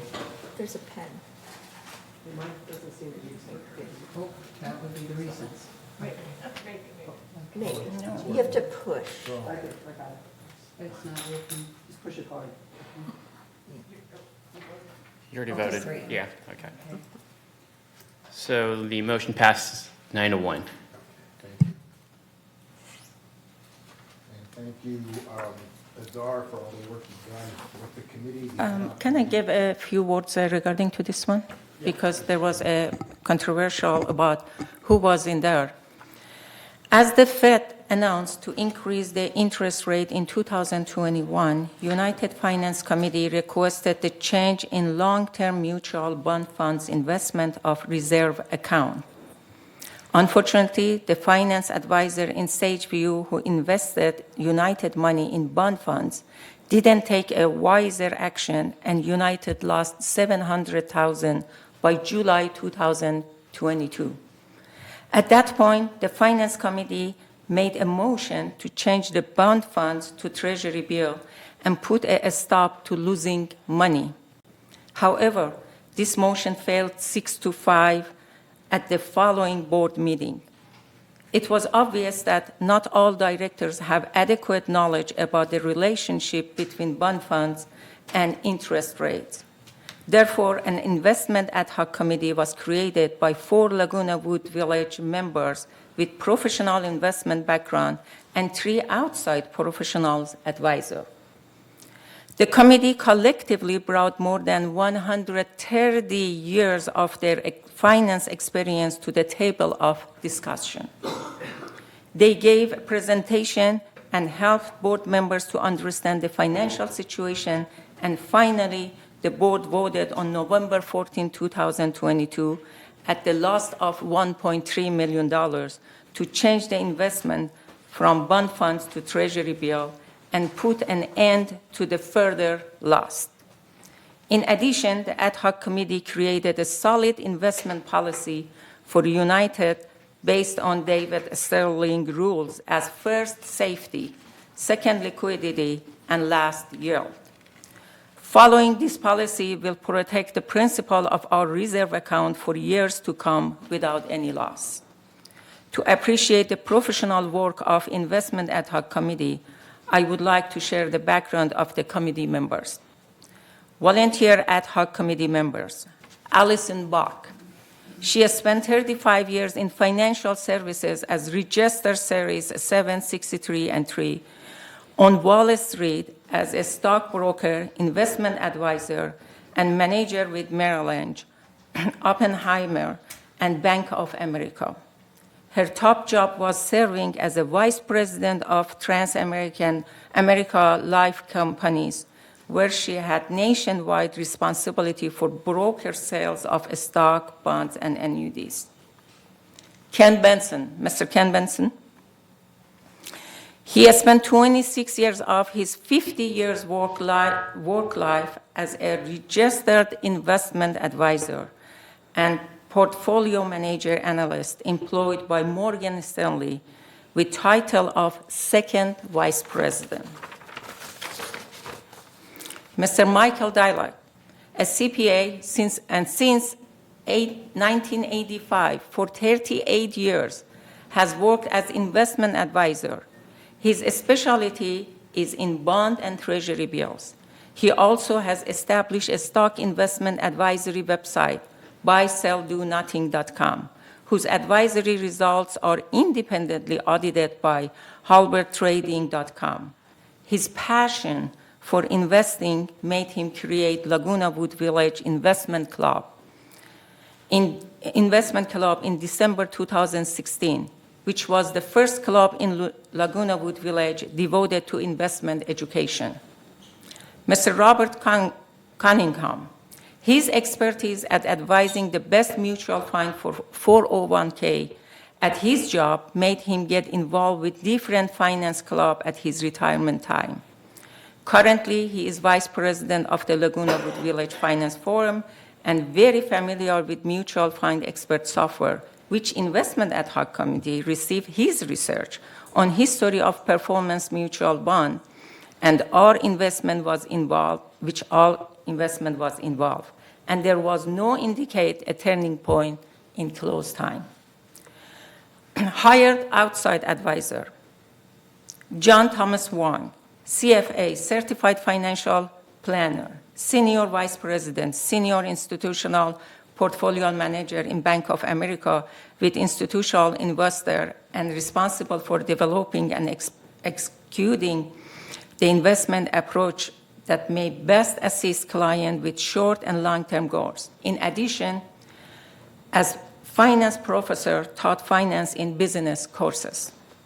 Mr. Russell Goldstein, CFP, Certified Financial Planner, CAP, CSRIS, Experienced Financial Professional, Counselor. Russell Goldstein is Senior Vice President and Institutional Client Advisor at Bank of America with over 18 years of experience in financial services.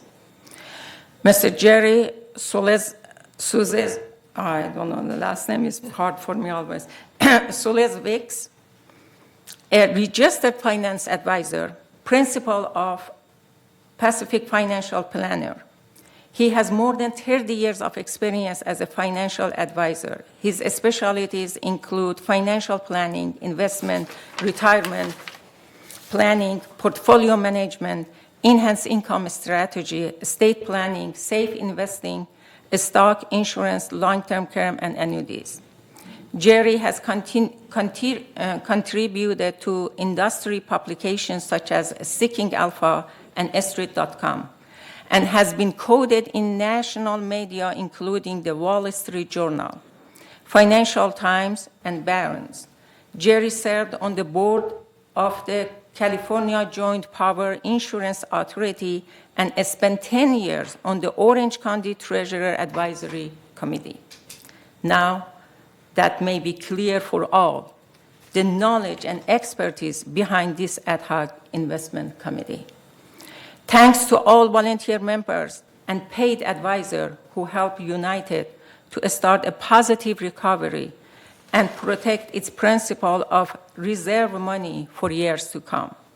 At last but not least, as chair of the ad hoc committee, I would like to thank VMS Finance Department, especially Steve Hormus and Erica Hernandez, for their contribution and dedication to the ad hoc committee and to the great result of it.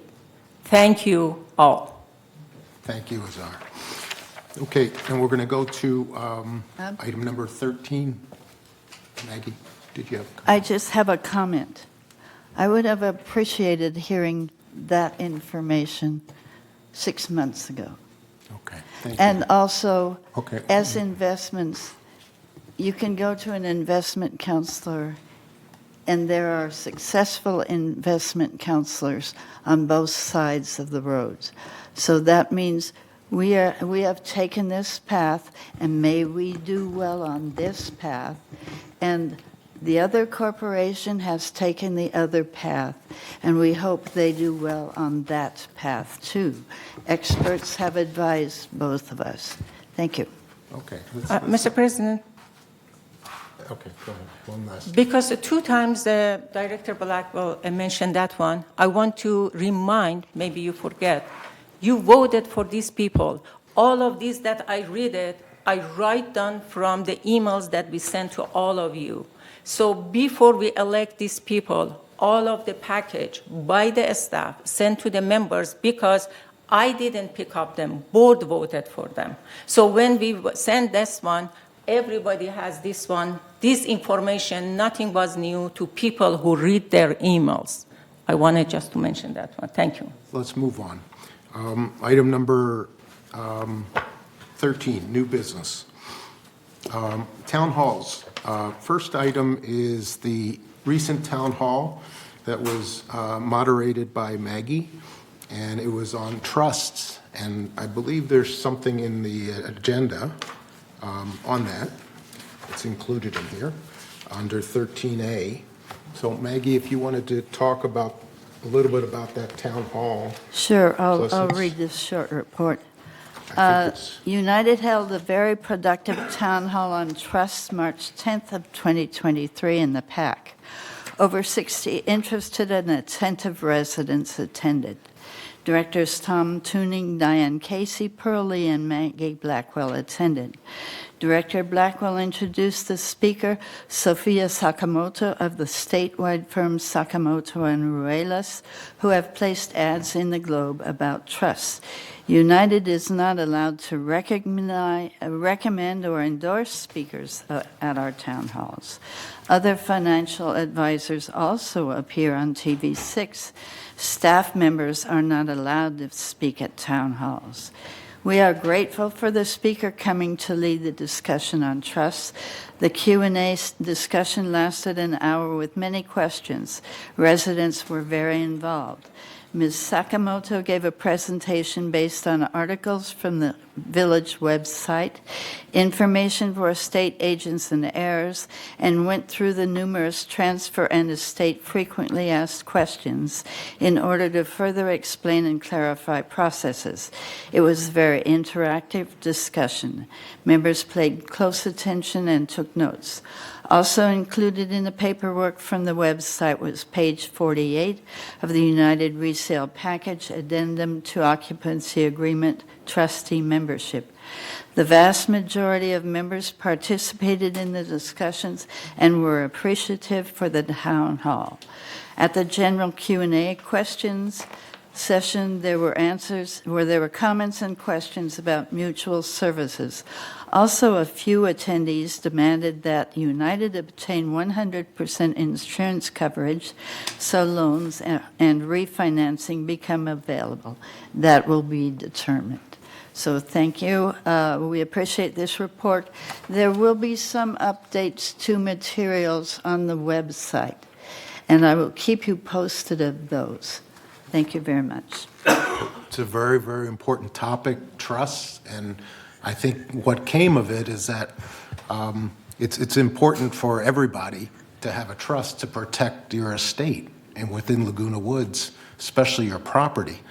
And we would definitely recommend that you speak to a trust attorney if you don't, because if you don't have a trust, your estate's going to go through probate, and the lawyers are going to get a hold of it, and nobody wants that to happen. So it's an important, very important town hall. I'm glad you had it. Thank you, Maggie.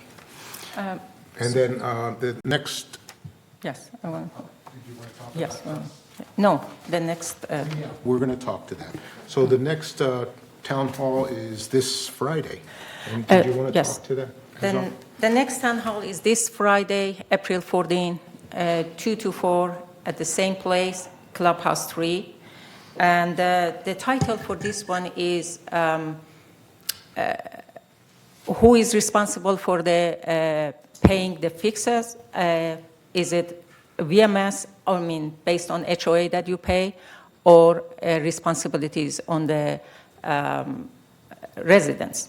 And this is very important topics because I personally, as a chair of finance, I receive, I don't know, almost I should say every other day one email that what we should do with this.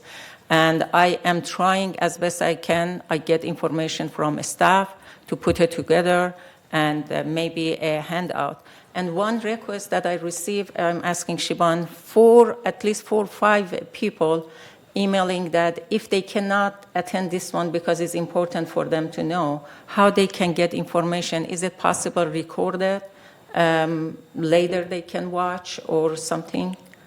You're suggesting to record the town hall? Recording that one, especially because I am going with the staff and shows what material. I will have to investigate and let you know what's possible. Okay, thank you so much. Thank you. And yeah. Sue Kwam. Azar, where is the time and location of? At 2 o'clock, 2 to 4, Clubhouse 3, and they call it ballroom. Ballroom. Thank you. On the left side when you arrive. A Friday, April 14. Well, I would just like to make a suggestion for the future, because we have another town hall coming up the next month. And one of the big misconceptions is that United isn't buying enough insurance. Insurance for our community. Well, we need to present this with the help of somebody from Fannie Mae or from the insurance industry that can tell us what is happening with other condo associations. Because even in Foothill Ranch, they're having problems getting loans too. So, and Third just had a problem. So I know the ad hoc committee is working on financing, and those meetings are open? Yes, thank you for asking. Those meetings is open, and even you cannot come, you can join by Zoom, and it's all information. If you go to the website and then click on that one, the information of Zoom is there. yes, is open to the public. And the next, are you suggesting we give a town hall result in the future, just having for result of what is that happening with Fannie Mae information? and Freddie Mac, and why is it happening? 2 condos.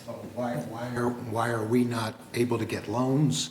Because Freddie Mae and Freddie Mac are demanding that we have full replacement cost insurance, which is very expensive for us. And we couldn't even get it if we wanted to. we couldn't. $1.5 million. Right. I mean, we couldn't even do it. But you can lead that if you'd like to lead that I'd love to. town hall. Yeah. But that, excuse me, but that is only one answer, I mean, one question. Yeah. So if you wanted to talk about, if you wait another 2 weeks, well, actually by next month, we might have something from the ad hoc committee to present. But why we cannot have Fannie Mae or other, we cannot give 100% insurance, that's period. That's one sentence. You can. I mean, we can, that's that doesn't need town hall to say this one sentence to people. Well, I think it would help. A lot of people don't know it. I think maybe it would be good to, because by next month, we may have some more information on the cost of insurance from these brokers that are coming in next Monday. So by the time of the next town hall, we may have some good news to report about what we found out through our insurance to see if we could save some money. But insurance itself is, especially property insurance, is an issue that keeps going up and up and up. And what we're trying to do to correct it, especially because United and Third has very little losses, yet we're paying millions of dollars every year for the premiums just to cover us for a major disaster. So maybe this topic should be more of just the cost of increasing insurance and what we're trying to do to prevent it. Yeah. The other, we do have a lobbying group, the CAI, that, I'd like to know what they're doing to help HOAs and communities like us, because that affects our resale, and how we look in the market. So, and a lot of people that come here retire, sell their house, buy it for cash, but that's not all people that would like to live here. There are people that would like to have a loan, maybe they're still working, So anyway, it's a good topic to investigate. But can I suggest something? Because insurance is still, we are debating with the people. The information is not going to be complete cooked by next one. But one thing I suggested, if they can, is actually I receive email about landscaping, and it's lots of weeds that coming that they don't know what is this, and there I can send email to you that they are unhappy. But if you give some information that they are working, and especially changing some turf to the new position, and this is a big issue right now in front of their eyes after all of this rain, and all of the sudden why some part they get lawnmower, some part does not. I emailed Kurt and he said because it's too long they cannot do one run. You can inform them what is the possibility, some things, but landscape is a big issue right now that people complaining. If they make them a little bit calm, would be wonderful. Tony. Thank you, Mr. President. If Director Casey is going to do this, I'd like to see us make contact with the National Association of Insurance Commissioners. The insurance commissioners are the ones who run insurance in this country. It's not the states, it's not the feds, and it's the National Association of Insurance Commissioners, and they should be able to give us some insight on this trend that's going on, because it will kill us if we don't do something about it. Thank you. Yeah, that's a good idea. Yeah. In my report on landscaping, I'll address some of your issues. Thank you. I think insurance is a good topic. Maybe the two of you could work together to moderate, if you would. Yeah, I think. Okay, so let's plan for that for next month, insurance town hall. Maggie or Pearl, you haven't said anything yet. My question is, we had several town halls, and all of the town hall meetings were excellent. we had different topics, and each time we had a lot of many people showed up, and they were very interested. So I think maybe, and I don't necessarily think that one topic is more important than the other. I think all the areas that we are touching are very important and informative. So perhaps after the town hall, we can write a summary and post it on our United Mutual on the website, so they can read it and they can have it. They can always go back, other than watching the recordings of the meeting. That's just my feeling. Thank you. Yeah, thank you. Now, we do put articles in the Breeze. There was an article about the let's see, the one I did on. The one previously. Oh, now I forget. Was it Bruce? No, that was ours. Yeah. But the Breeze this month had the article. Right. Diane Casey, and it was.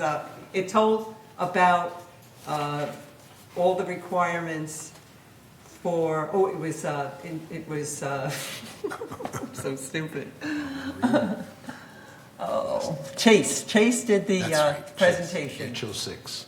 HO6 Yeah. policy. Oh, that's good. Right. HO6 policy. Read that article because it's important. Right. Because a lot of people come in here and think that because they bought it for cash, they don't need insurance. And you need insurance because, like some of those issues that came up today, when you have a floor you put in and it's your alteration, and BMS fixes what it needs to fix, but then you want to put your floor back in. I mean, it happened to me. I had issues that I had to fix things in my unit, and then I had an HO6 policy that covered it, except for my deductible. Thank you. Good. Okay, thank you. Maggie? Yes, I think you might consult a contractor who does a lot of work in the village. We cannot use staff at the town halls, but there are contractors that have been working in the village on alterations and things like that for years. And if you go to one or two of those, we can't back them, but we can certainly question them and have them give a presentation as to the questions we have about the alterations. That way, otherwise they can just read us. They've got pages and pages and pages of rules. And these folks know what is because they're in on it all the time. So I suggest that you go to a contractor that has been used before. And yes, we will continue to report our town halls in the Breeze. I think it's a good thing. Thank you. Okay. Any other comments? Paul? That's it? There. I wonder if it would be useful with regard to the insurance issue to contact our state legislature representatives to see if they're doing anything in this regard.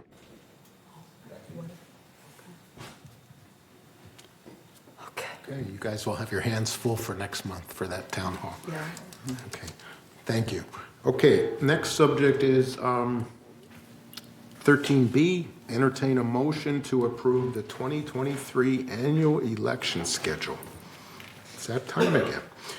Okay, there's a motion on 13. I second. Okay, all those in favor, there's nothing to read at this point. No, okay. All those in favor, raise your hand.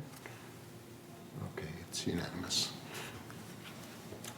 Okay, that's 13B is approved. 13C, entertain a motion to approve stock certificate correction. This is the proposal from that Pamela brought up. So Pamela, can you help us with this one?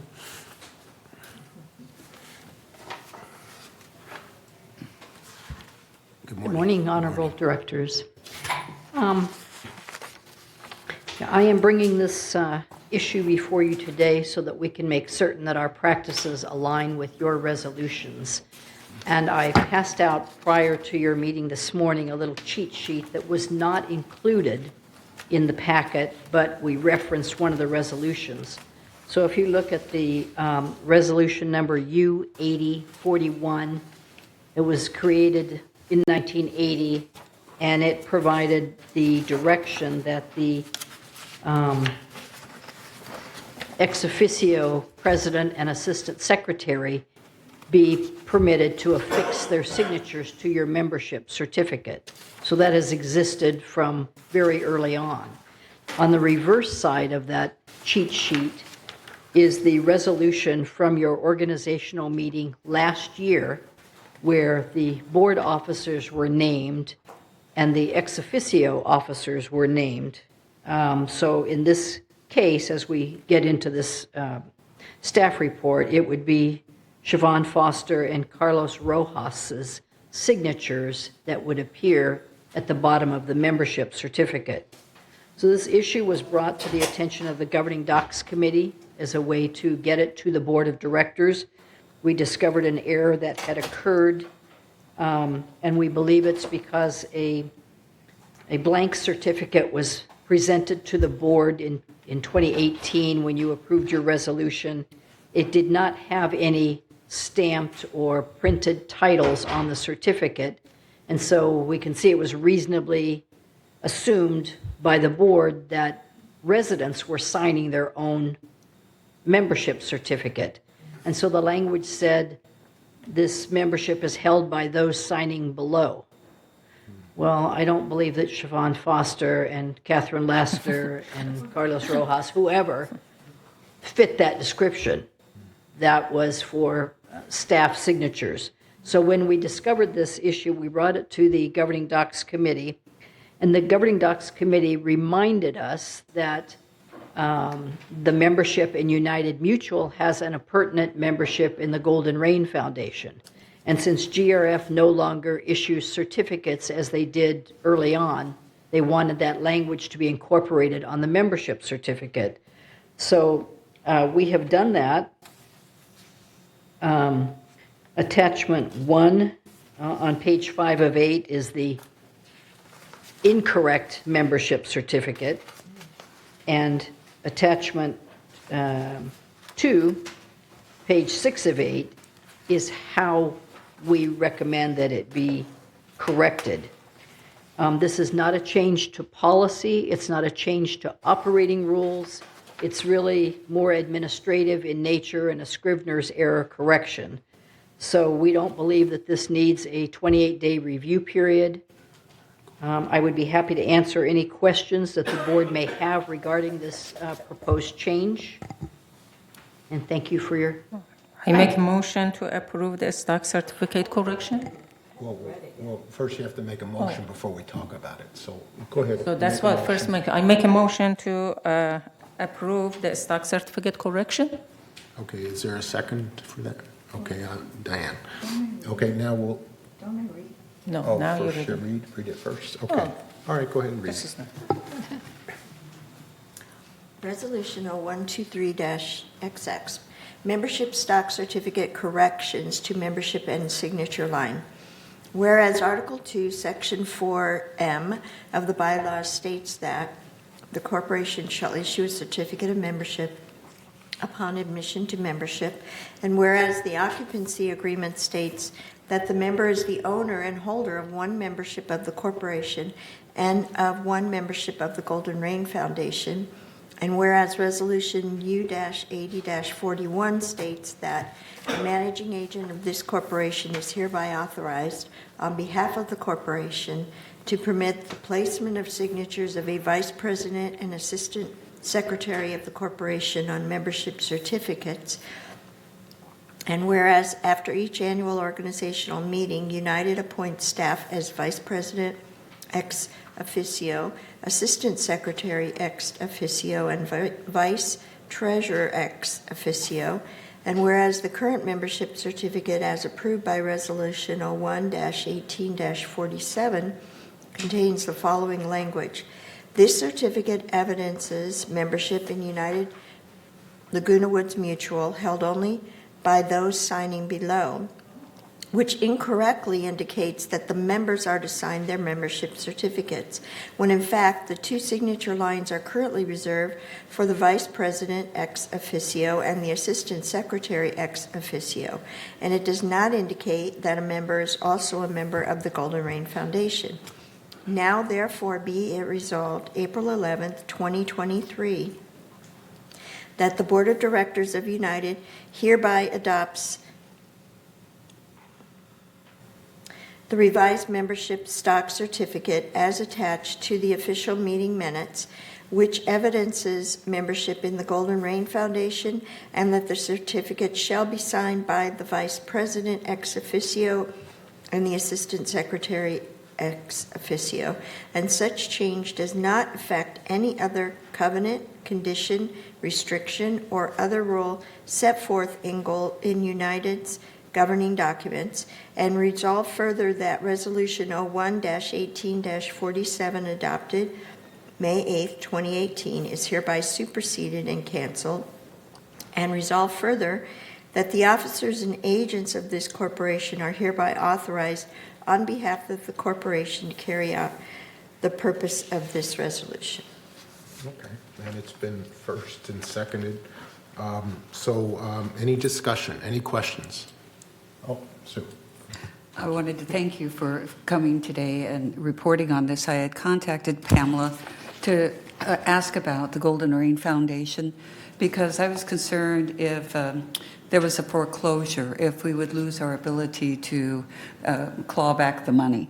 And she assured me that that would not occur. There is a portion that would go to Golden Rain, but that's just operational as it exists today, if I understand this correctly. Correct.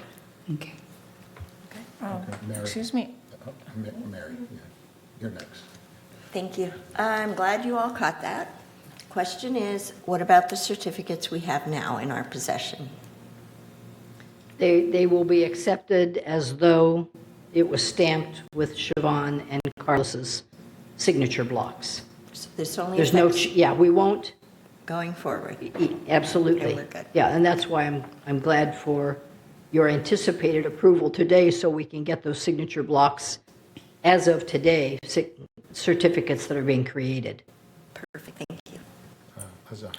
To respond to what Sue says, because she's new, if a unit goes to the foreclosure, a GRF doesn't own anything regarding to the money. The only things every month, HOA, a portion of that, for example, for United this last year, 256, goes through the GRF. So the only part that they might be behind is behind from HOA, and when we collectively collect the HOA from a foreclosure, we first deduct that one, we get our money, and the rest goes to the proceed. So there is no such a thing that GRF can claim that from a unit can get something.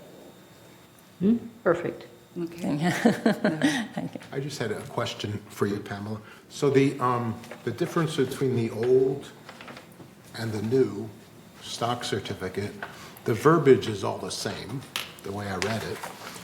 The only difference is you've added Golden Rain Foundation on the new certificate. And you added the signatures for the vice president and the assistant secretary. That's correct. Those are the only two changes. Correct. Okay. I just wanted to clarify that. Thank you. Yeah, Diane. Yeah, this kind of validates what Azar is saying about how they are members of Golden Rain. They're members of Golden Rain, and that's what that revision will just verify. So, thank you. Okay, thank you. Okay. Yeah, I have one more. Yeah.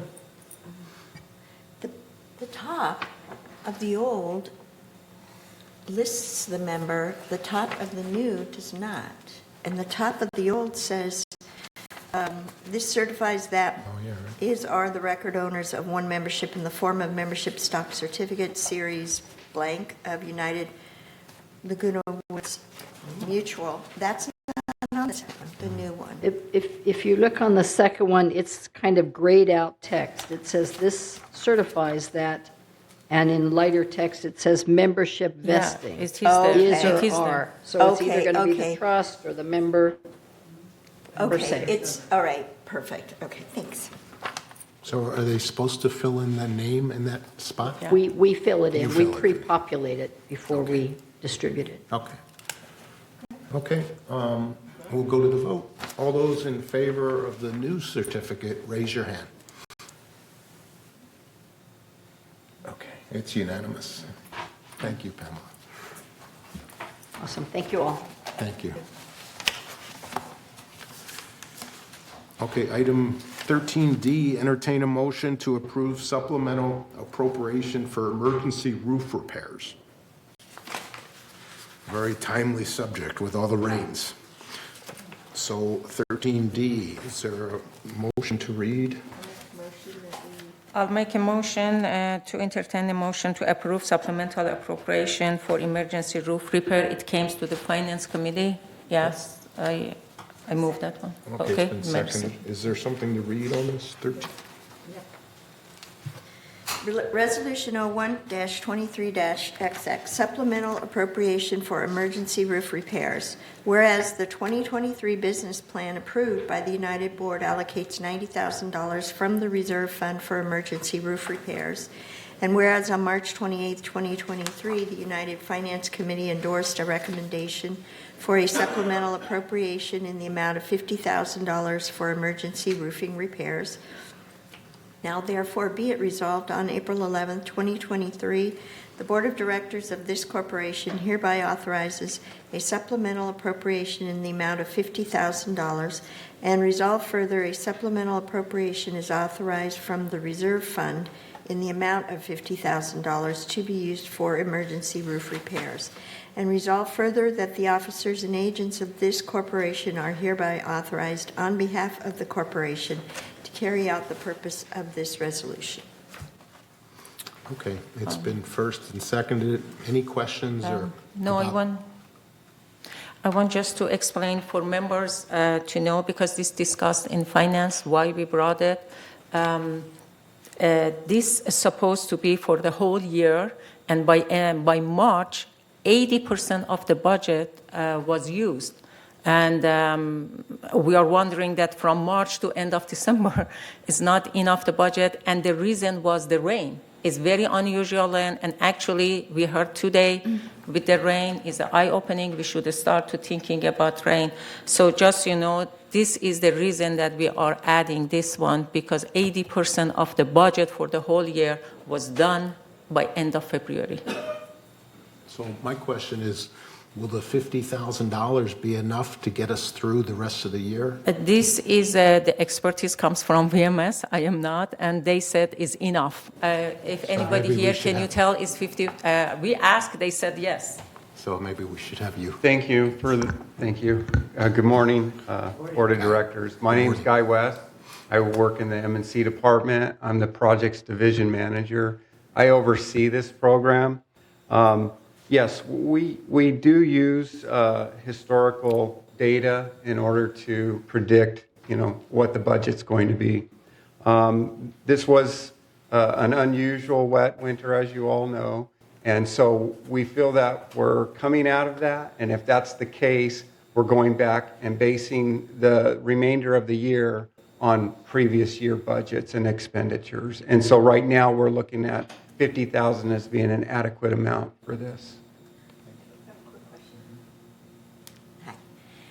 My question is, did you also take into consideration the tickets and open tickets and areas that have had open tickets in that area that's a driver of what you needed for appropriation for the $50,000? Yeah, that's correct. That's a part of the analysis that we did, was looking at what the open tickets are and anticipating what those expenditures may be. Again, we may come back to you, something different, if something changes, but right now, we're looking good. Okay, all those in favor of this motion to approve the $50,000 for roof repairs. Please raise your hand. Okay, it's unanimous. Very good. Thank you, Guy. Mr. President, Yeah, yes, could we take a break? sure. Sure. Thank you. 5-minute break.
Before we move away from town halls, there was some discussion during our intermission that we're going to be having some series of meetings over the next several weeks with the insurance representatives, and we'll probably have some new information to report, sometime in the beginning of May. And it may be too soon to provide that to our residents at that point, and so there was an interest in maybe delaying the town hall on insurance till the following month and having next month's maybe be on landscaping. And so I wanted to put it to a vote because that's the fair way to do these things. Or if there's another subject that you'd like to have next month. But at this point, all those in favor of having the town hall be on insurance next month, as we discussed earlier, please raise your hand. To put it over to June? Well, no. Or May? Right now, the vote on our board is to discuss insurance at our town hall in May. In May. So the And we vote want would to be put- all those in favor of having that discussion, that town hall on insurance in May. Raise your hand. But if you- Pearl and I just came in. clarification, yeah. Before we go vote, can we talk before we go to vote? Yeah, And please. say Yeah, what if is you the wanted to reason? talk. Yes. Okay, go ahead. The whole reason is a series of information, good information is coming, and when you already have town hall, you gave information, getting those back and give the correct one is going to be harder. We said just move 1 month after that And we are in the spring. Everybody wants to talk about landscape and then all of this grass and all of things. And I think we have more than 2 hours to talk about landscape if there is coming. That's all about. And after that, when we give those information to insurance, then have the next month insurance definitely, positively that one. That's the whole issue, not deducted. So Diane. Okay, well, I think this is a very important issue to have before all these decisions are made on private money lending and hard lending, and to talk about where we are so people have an idea and can start participating in whatever resolution's going to be made to allow hard money lenders in here. So I would say that this month of May, or the month of May, is probably the best time because a lot of people don't understand. I just had somebody say to me that she has a loan with NCB, and if the place was to burn down and we didn't have enough insurance to cover all the rebuilding, where would she stand with this loan to NCB? Now, she thinks that somehow she's going to have some kind of priority to get hers built because she has a loan with NCB, and if people that don't aren't going to be covered. This is just they have ideas, and we just need to kind of tell them what's going on and how we're trying to, maybe even get NCB back, which was a good lender for us. Thank you. Okay, Tony, I think you were next. Thank you, Mr. President. When I left the priesthood, my first job was selling insurance. I worked for Metropolitan Life, and I sold and I had an agency in Kansas City. I was licensed in Kansas and in Missouri. A little history. During the 30s, when the government wanted to provide some safety net for retiring people, they went to the insurance companies, who were mutual companies like New York Life, Metropolitan, Prudential, and some others, and they developed the Social Security program for the federal government. And because of that, then the insurance company, the Fed, decided that all these companies were mutual. That is, there were no stockholders like there are today. And so at the end of the year, when the insurance companies had collected more premium that they needed to pay out, the Internal Revenue Service and the government said, okay, we're not going to charge you on dividends. We're going to just say these are unused premiums and return them back to insurance companies. And the insurance companies, like Metropolitan, if you owned the Metropolitan policy, you were the owner. There were no stockholders. That changed in the 50s when, State Farm and them, they're stockholding companies. And stockholding companies, their first interest is in their stockholders, not the insured. And you want to return maybe 25 cents on the dollar to your stockholders. They're number one. And these insurance companies are all like a club. It's a big pot of money, and they all have a piece of the action. So, and I work for a company, Carrick's Enterprises, where we were so fed up with the insurance people that we bought our own insurance company. So I don't think you can listen to all these people coming out here if you want, but they're all part of a group. And they talk together, they lunch together, and that's why one way to get to the bottom of this, to see what's driving these insurance companies today, because they're stock-owned companies, is to go to the National Association of Insurance Commissioners. They're the people, they're in charge of all this. And I think it's the elephant in the room for United, and probably third also. That's all I have, sir.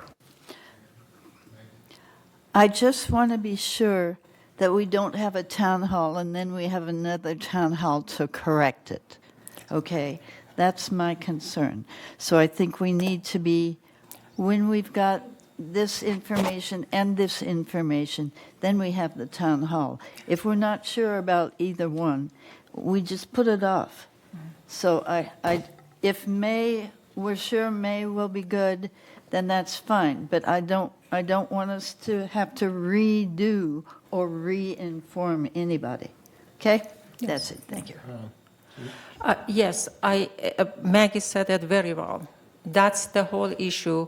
We just says rather than May, put it at June. We are not saying put off. And plus, please understand, as I heard, is two issues we are talking. We are talking about insurance. If you wanted to say why we are lending, we are bringing private lender, that's one sentence. We cannot insure 100%. Fannie Mae is not coming back, period. That's done. You cannot. Why we cannot have NCB? Because NCB is just an agent. Get the insurance and sell it to Fannie Mae. When Fannie Mae doesn't buy from NCB, NCB cannot do anything.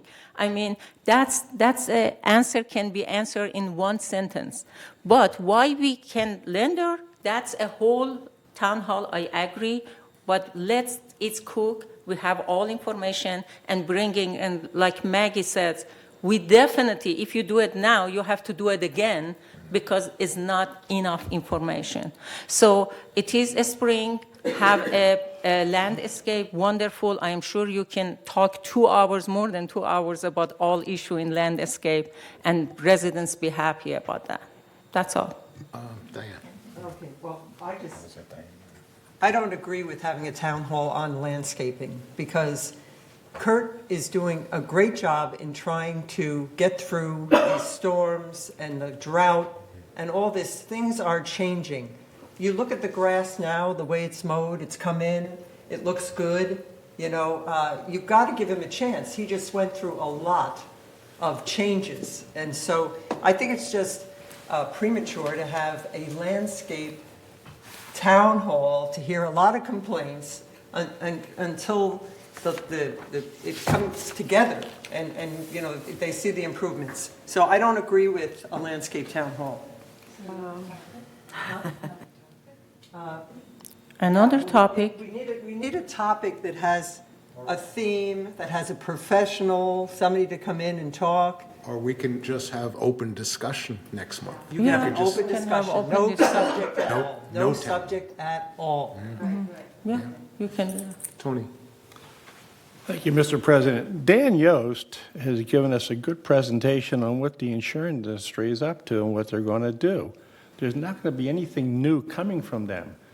I guess you don't understand. Insurance companies are stock companies, and their main goal is to return 25 cents on the dollar to their investors.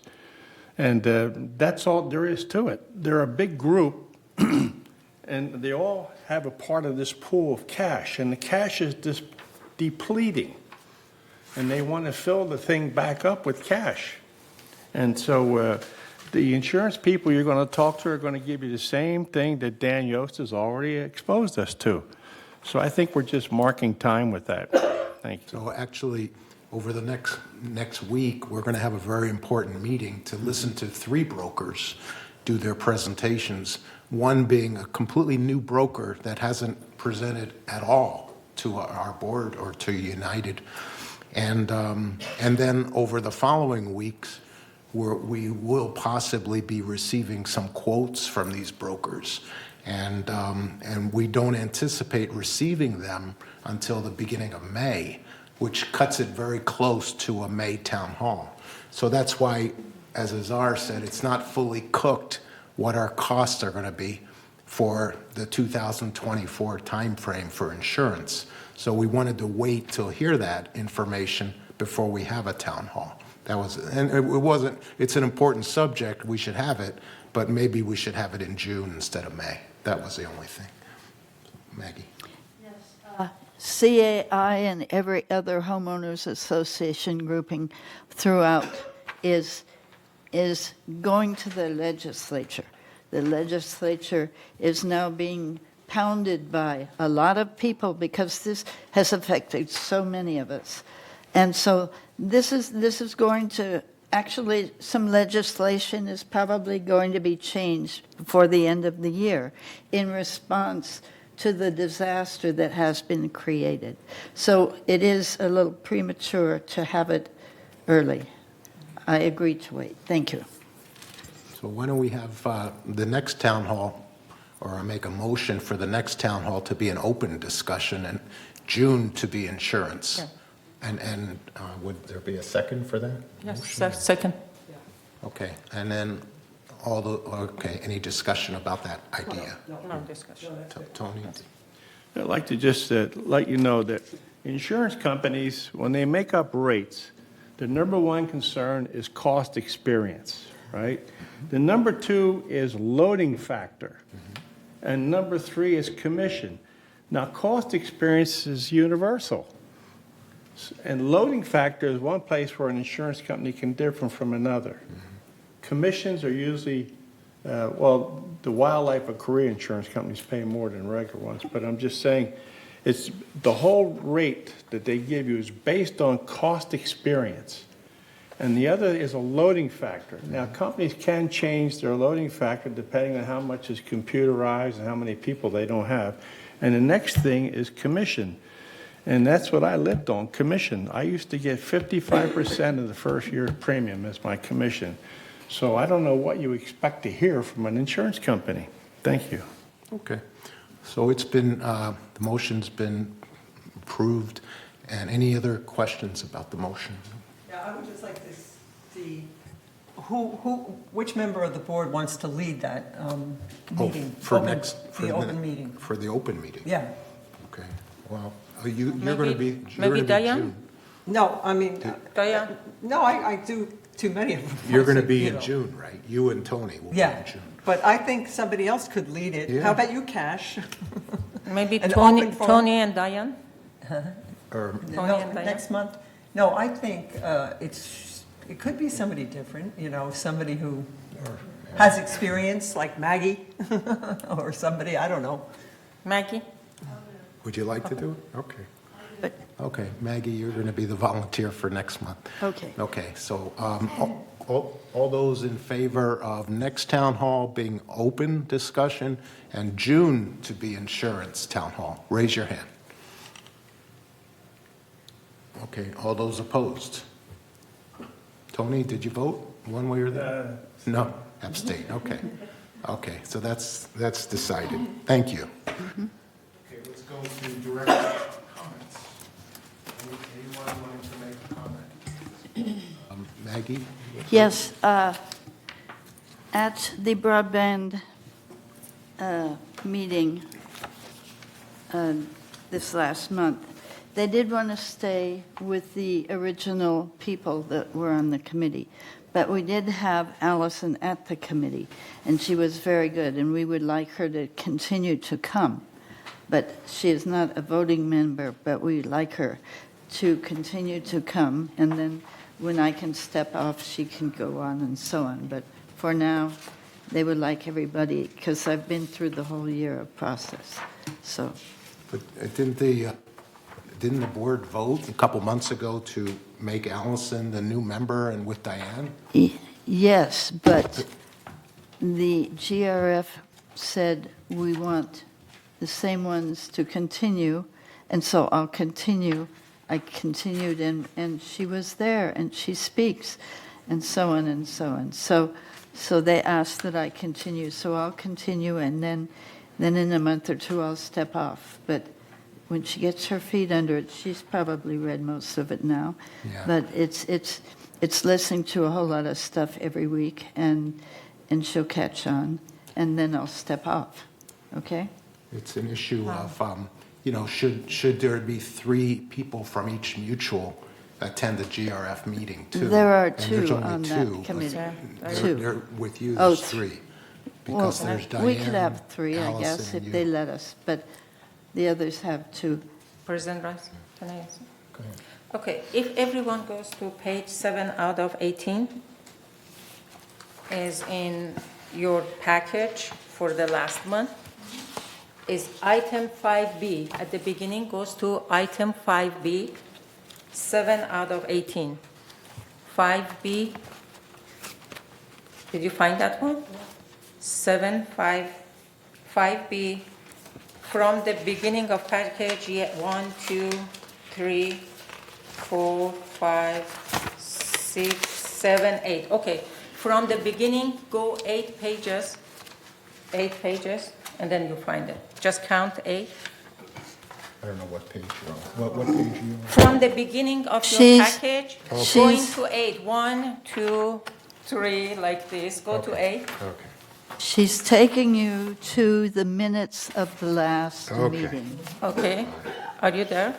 Yeah, go Minutes ahead. of the last. 5B, 718. Okay. The So bottom. you can see on the bottom, Broadband Ad Hoc Committee, it was voted by the board, Diane Casey and Allison Bach. So it's right there on the bottom of the page. It's bottom of the page. Yes, 7B. I'm not disagreeing with that. 5B. I'm 5B. telling you, Azar, Yeah, I see. Okay, so Azar? it is my time to talk. I'm sorry you talk. My hands was up. So what I am saying, GRF cannot decide what people from the board should be represented there. Board voted who will be there. We voted for Diane Casey and Allison Bach to be there. They are coming and saying, in that case, GRF can run in anything that I don't want you next time, or I don't want you. No, it's not in that manner. Ad hoc committee, I understand there is some knowledge behind that, but whoever comes, the new, can quickly catch up, and this is the nature of the directors, that coming and going, and they catching up. And Allison is not, you read the background, is smart enough to pick up quickly. As a voting member, should be Diane Casey and Allison Bach, but Diane, Maggie, Pearl, me, or whoever wants to go there just to sit there, they are welcome to go. But as this one, GRF has no right to say, I am not accepting the voted people from the United. Honorable President, may I address the board? Sure. You may recall that I addressed you all last month on this topic, and you chose to ignore me, which is fine. But I do want to let you know, first of all, Ms. Bach is very welcome. I tried to explain to you that this is like getting a PhD in broadband.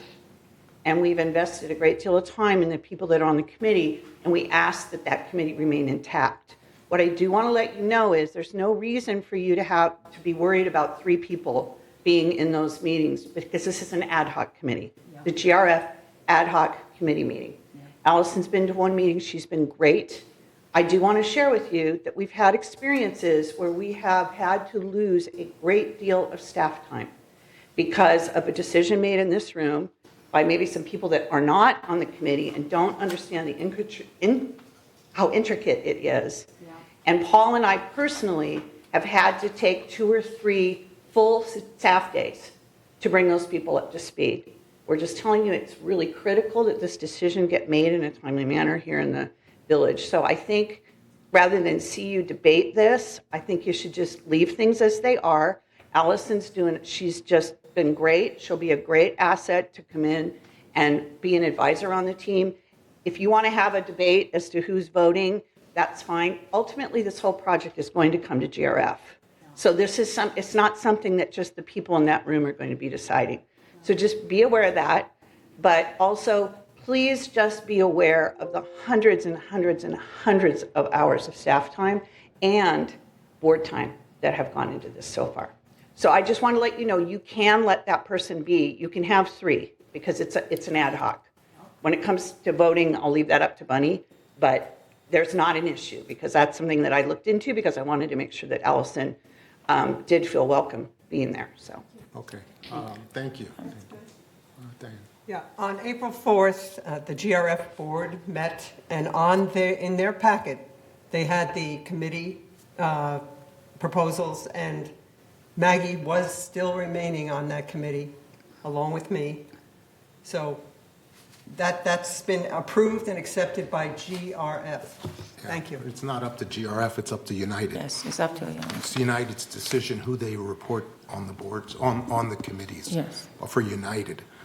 And so, anyone else? Yes. Again, I wanted to make clear, I understand what you say, and you said it's at the level of PhD. I am sure that if you're talking about PhD, Allison is way more than maybe me and other people that be in that ad hoc committee. So number two, we wanted to make sure that United has the right to vote for their own members to send it to the ad hoc committee. GRF has not the right, or as you mentioned, Bunny says that who is voting, who is not. The voting people, if comes any vote, I don't know there is any vote, maybe there is no vote, but if there is any vote, this is clearly by this vote, 11 people here voted. It's going to be Diane Casey and Allison Bach. But people extra can sit it on the audience and listen. That's perfectly fine. So whoever is the president of the ad hoc committee, please convey that one, that 11 people here voted for these two people as a voting people. Extra up to you. Add 5 more. Okay. Maggie?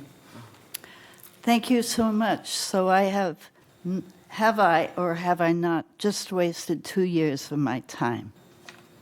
Have I? Because someone wanted Allison on the committee. So you could remain an advisor. I can you remain. Can go to those meetings. Advisor. Advisor. She just said you can have 3 United members on the committee. All right? Advisor. So let us, I'm sorry. What she said. Okay, we're not going to debate. We're not going to debate it. Go ahead, finish your. Everyone knows what she said. You heard it. So I'm saying, I'm asking to remain on the committee that I've been on for 2 years and have Allison be on the committee also. And we have 3, Diane Casey. Okay? When it comes to voting, I'm sure that we will agree. And I'll let Allison make the vote, but I'm sure we will agree from what I've heard and what she's heard. It's a very good project, but I would like to remain on the committee. Okay. Thank you. Okay. So how do we resolve it? Allison? I think that's a great and elegant solution, to have 3 members on the committee, 3 voting. If it's quite all right with the structure of committees, ad hoc committees in the community, I think that's a great and elegant solution, and I endorse it. I would make that motion, Mr. President. I move, Mr. President, with your permission, make a motion that we move to have 3 members of committee on the Broadband Ad Hoc Committee, Diane Casey, Maggie Blackwell, and myself. Good. I second that. I second that. Second. I second that. Any discussion? Okay, all those in favor? Well, but I just want to make a comment. I think it's crucial that we work together. We're not working against GRF. We're not working against United. To me, it's very petty, okay? Because we have members that had worked there for a long time and a new member came, and both of them are qualified. And it shouldn't make this much commotion. And I think we should just end this and have a good relationship, working relationship with other boards. It's very important. All those in favor of the motion, please raise your hand. Okay, it's unanimous. Okay, the 3 of you are on that committee. Okay. As voted. So we need to change that listing on the committee to show the 3 of them on the committee, on the GRF committee. Okay. Any other director comments? Yes, About anything? Yes, I have a comment regarding to during the this morning, Director Blackwell mentioned that we should have the resume of these people to be exposed to us, and I was more than agree. When I become the director, I wanted to see the resume and things, and they said as a volunteer, I was told, maybe I am wrong, but this is, as a volunteer, we cannot ask them to show all the certificate or everything that we just trust by whatever words that they have. Actually, I am a fan to see really if somebody says, I am blah, blah, blah, and I am a certified, we see that certification, is it valid, is it still there, is it correct or not? And I am happy to support that one, but why we didn't ask them their send resume, which one of them says Director Black will directly email me and says my resume to them, which is not right to do. As a volunteer, we cannot, at this moment, there is no bylaw, there is no rules that we ask them to show your degree or prove that what you are claiming is correct. If you wanted to bring, I would be happy to support that one, but otherwise, we cannot. They send us 2 sentences the way that always we send. When I became director, they told me 200 only. I couldn't fix it even to 200, what I have done or what I wanted. So it's hard. It's up to you as a, be in the government document, maybe we can ask officially from volunteer, show us your background. Okay, thank you. Any other director comments? Alice? Yeah. Thank you, Mr. President. Question, I guess it falls into VMS department. The Davis Sterling changes for January of this year allow paperless notification of members. And it's interesting that the way they go paperless is they have to opt out on paper. And I understand that, is it, Catherine, perhaps this is a question for VMS, that is there going to be a mass mailing to all of our members in order to get them to opt out of paper notifications? Yes, that is going to occur this month. It's going to go out with the, they're doing the audit report. It's going to be in that packet. Okay, so they'll have the opportunity to opt out of everything by paper and receive things electronically. Via email. Wonderful, thank you. Yeah, so they'll have to update their records to make sure people have emails. I know a lot of people don't have emails. And then also I would like to volunteer my time to, meet with Allison and bring her up to speed on everything. Thank you. It's a lot of information. Yeah, I've got the book. Okay, good. Thank you, Mr. President. I have a little bit of a problem with this paperless thing. I've only got one eye now, so I print everything out, or you do, and we got over 150 pages for this year. I'm not going to burn my printer out because somebody thinks it's cool to go paperless. So I have an issue with that. Thank you. Any other comments? Oh. Director comments? Maggie? Yes, sometimes the staff reports and reports that we get, I would like printed up. And if I print them up on my printer, they have like a whole blue page with 5 lines of white in it.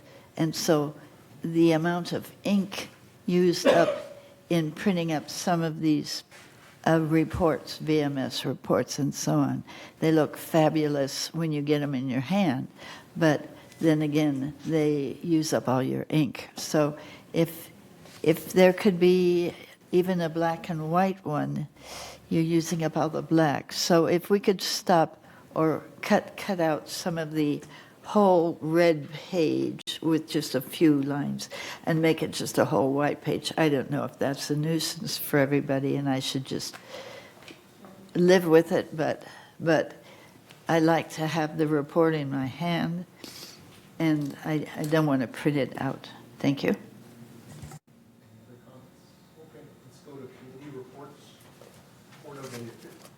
15A would be report of the Finance Committee. Director Ascari. Thank you, Mr. President. If I can have slide 1, we can start right away. Through the reporting period of February 28, 2023, total revenue for United was $8.6 million compared to expenses $7.3, resulting in net revenue of $1.2 million. Can we have a slide 2, please? In finance, as usual, we care a lot about operating portion of the financial result. The operating fund without depreciation shows an operating surplus of $546,000 through the reporting period. And this chart shows how much of revenue went in operating, with $3.9 million coming from assessment and $311,000 coming from non-assessment revenue. compared to expenditures of 3.7 million. Can we have a slide 3, please? This chart takes the full income statement and compares those results to budget. We can see that United ended the period better than budget by 1.1 million when combined both operating and reserve saving. And slide 4. This is a kind of visually better. You can see the outside service was favorable, 596,000. Preliminary resulted for timing of expenditures. And please understand, this is not going to stay right here. The more months goes, they are using this amount. And based on different projects, the waistline and electric system, tree maintenance, all in the future month is going to use up this money. You can see the next bar is employee compensation, 331,000 favorable. Again, is resulting in some department like landscape and M&C department through the open position that we have right now. Sometimes we use outside services to cover for that. And then for the investment income, as I promise you always, this is going to be the green and favorable, is 100,000 favorable variance, which result of 2 months. And for material and supplies is 39,000 favorable, and that's residing from the rain and timing of expenditures in M&C. So for one thing that was not favorable, and it was actually negative 39,000, was utility and telephone. And that was based on the electricity rate were higher than anticipated and the time of budgeting preparation. And can we get page 5? This pie chart, we show non-assessment revenue earned to date is 436,000. Revenue is organized by a category, as you can see, starting with our largest revenue generating category, which is investment income, followed by fees and charges, golf cart, electric fee, laundry, electricity, and so on. And the next slide, 6, on this chart pie, we see the expenses to date, $7.3 million. That our largest category of expense, of course, is employee compensation and property tax, followed by insurance. And outside service, utility, material. And you can see on the top right, the water, sewer, trash, and electricity and telephone is right there as a breakdown. And in slide 7, on this slide, we see the same expenses, but we put property tax out because property tax only VMS collected and give it to the city 2 times a year. And we go to slide 8. Our fund balance are shown here. The contingency fund balance on February 28 is 1.1 million. And then contribution collected total is 12,000 with no expenditures to date. The reserve fund balance on February 28 was 17.4 million. Contribution and investment revenue collected total 2.1 million, while expenditures were 1.3 million, as you can see. The property tax fund balance on February was negative due to paying the contribution and investment revenue collected 2.2 million. If you go to slide 9, please. We compared this to historical fund balance for the past 5 years on this chart, which have average of 19 million at this point. And then number 10. We have a slide here to show resale history from 2001 to 2023 through February 28, 2023. United resale total 39 which is 39 resale lower than the prior year. We should really consider this one because 39 lower, that means we are not receiving that 7,500 as well. So the average year-to-date resale price for a United Mutual Manor was $310,000, which is $5,000 higher than per year. So still the prices is not dropped. With that said, this was the report for finance. However, the next one I think is for the ad hoc committee, and I would like to report this private loan ad hoc committee. As I mentioned earlier, the next session is April 14 at 3 p.m. and is in second floor of Community Center in Sycamore Room. Also, we have a Zoom. If people cannot come, they can participate there. The last session that we have, a report that I give because I know people following this one. One of the very educated and professional person in the lending money was Mr. Tucker, and Mr. Tucker break down to 5 category subcommittee, and we all members of the committee decided to research about each of them to bring it back. The committee was created a new promissory note, and one subcommittee outlined foreclosure guideline, another research lender, and draft a new resolution. Another committee responsible for abuse mitigation, and the last one is document and word definition. So you can see very in detail we are researching about this process. It's not something that we come up quickly with one board, and we are researching over and over this issue before we presenting to the board. Thank you so much, Mr. President. So I have a question, but I think Catherine, I'm gonna, because it's finance.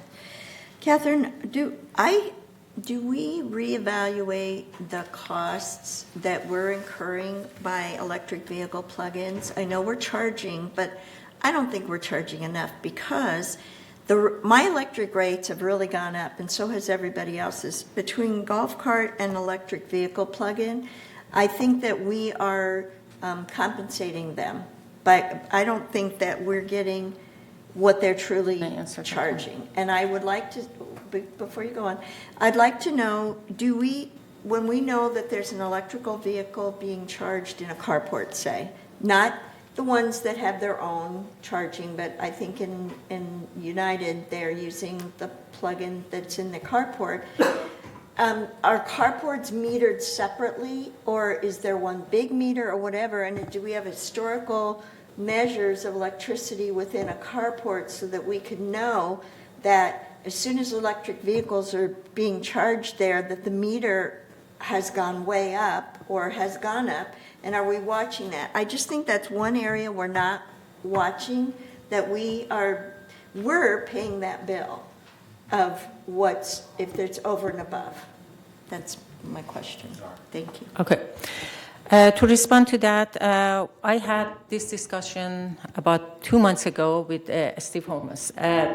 First respond to you, yes, they are plugging and there is no different meter that shows that how much is that. However, I came to say why the price is so small compared to collecting, because if you see the collecting from fee. So the research shows actually we have only 300 cars in the whole community electric. So although we're talking big about electric, but there is not much. That's why the collection is enough. I mean, compared to the amount that they are using, because they are collecting in a year for how much they pay. And they divided by the price of at the beginning of the budget by the price of electricity, how much as an average a car is charged. So as you can see, because I was expecting, because we are paying $240 to the committee, and why the price, the income is so small, well, end up that United Third has more, but United doesn't have much electric car. Okay, wait. regardless of 300 cars, if, I know there's no meter on the individual, but if the carport has a meter, I'd like to see the history of the carport and see if it's gone up. I think $200 and some a year in charging fee is not enough, because a car can be charged every single night. And if I run my dishwasher after from 4 to 9 o'clock, my rate's higher. And I don't think $200 to collect over a year or plus to something in a year is covering the cost, and that we're as a community paying the difference. This was calculation by staff. Thank you, Mr. President. In cul-de-sac 40, where I live, 150 amps come into the laundry room, and 50 of those amps go to serve the carports. That includes the lighting and the 110 outlets. And so while the director makes a good point, I'd like to see how much it would cost to remedy the situation, meters, whatever. Right now, 50 amps in our cul-de-sac 40 are used for the carport lights and for the 110 outlets. And in my cul-de-sac right now, we have golf carts, and we have one e-Jetta, which is an electric vehicle. So I'm not saying that's wrong, but what would it cost us to try to delve into that? That's all I have.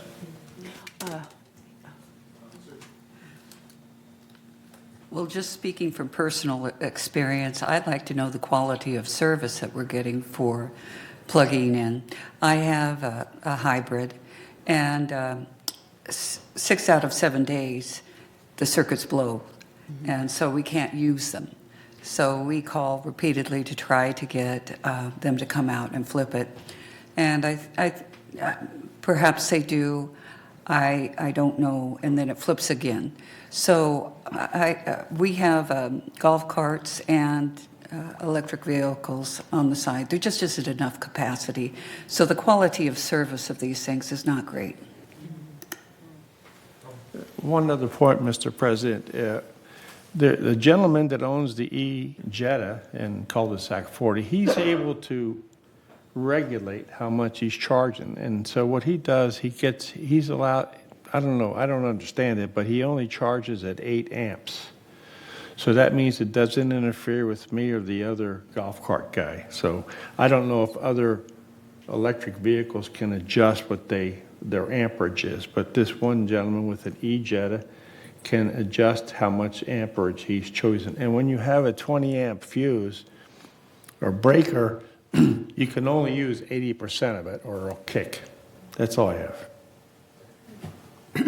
Yeah, we had a town hall on the e-charging, and it was very informative. There were people there that understood, you know, how you could convert and get more power out of the, you know, what we have right now by putting in batteries into that area that would fill in for what you need, you know, to supply the electric. So I think we should be looking at that, because it's what our community needs. People are going to be buying those vehicles.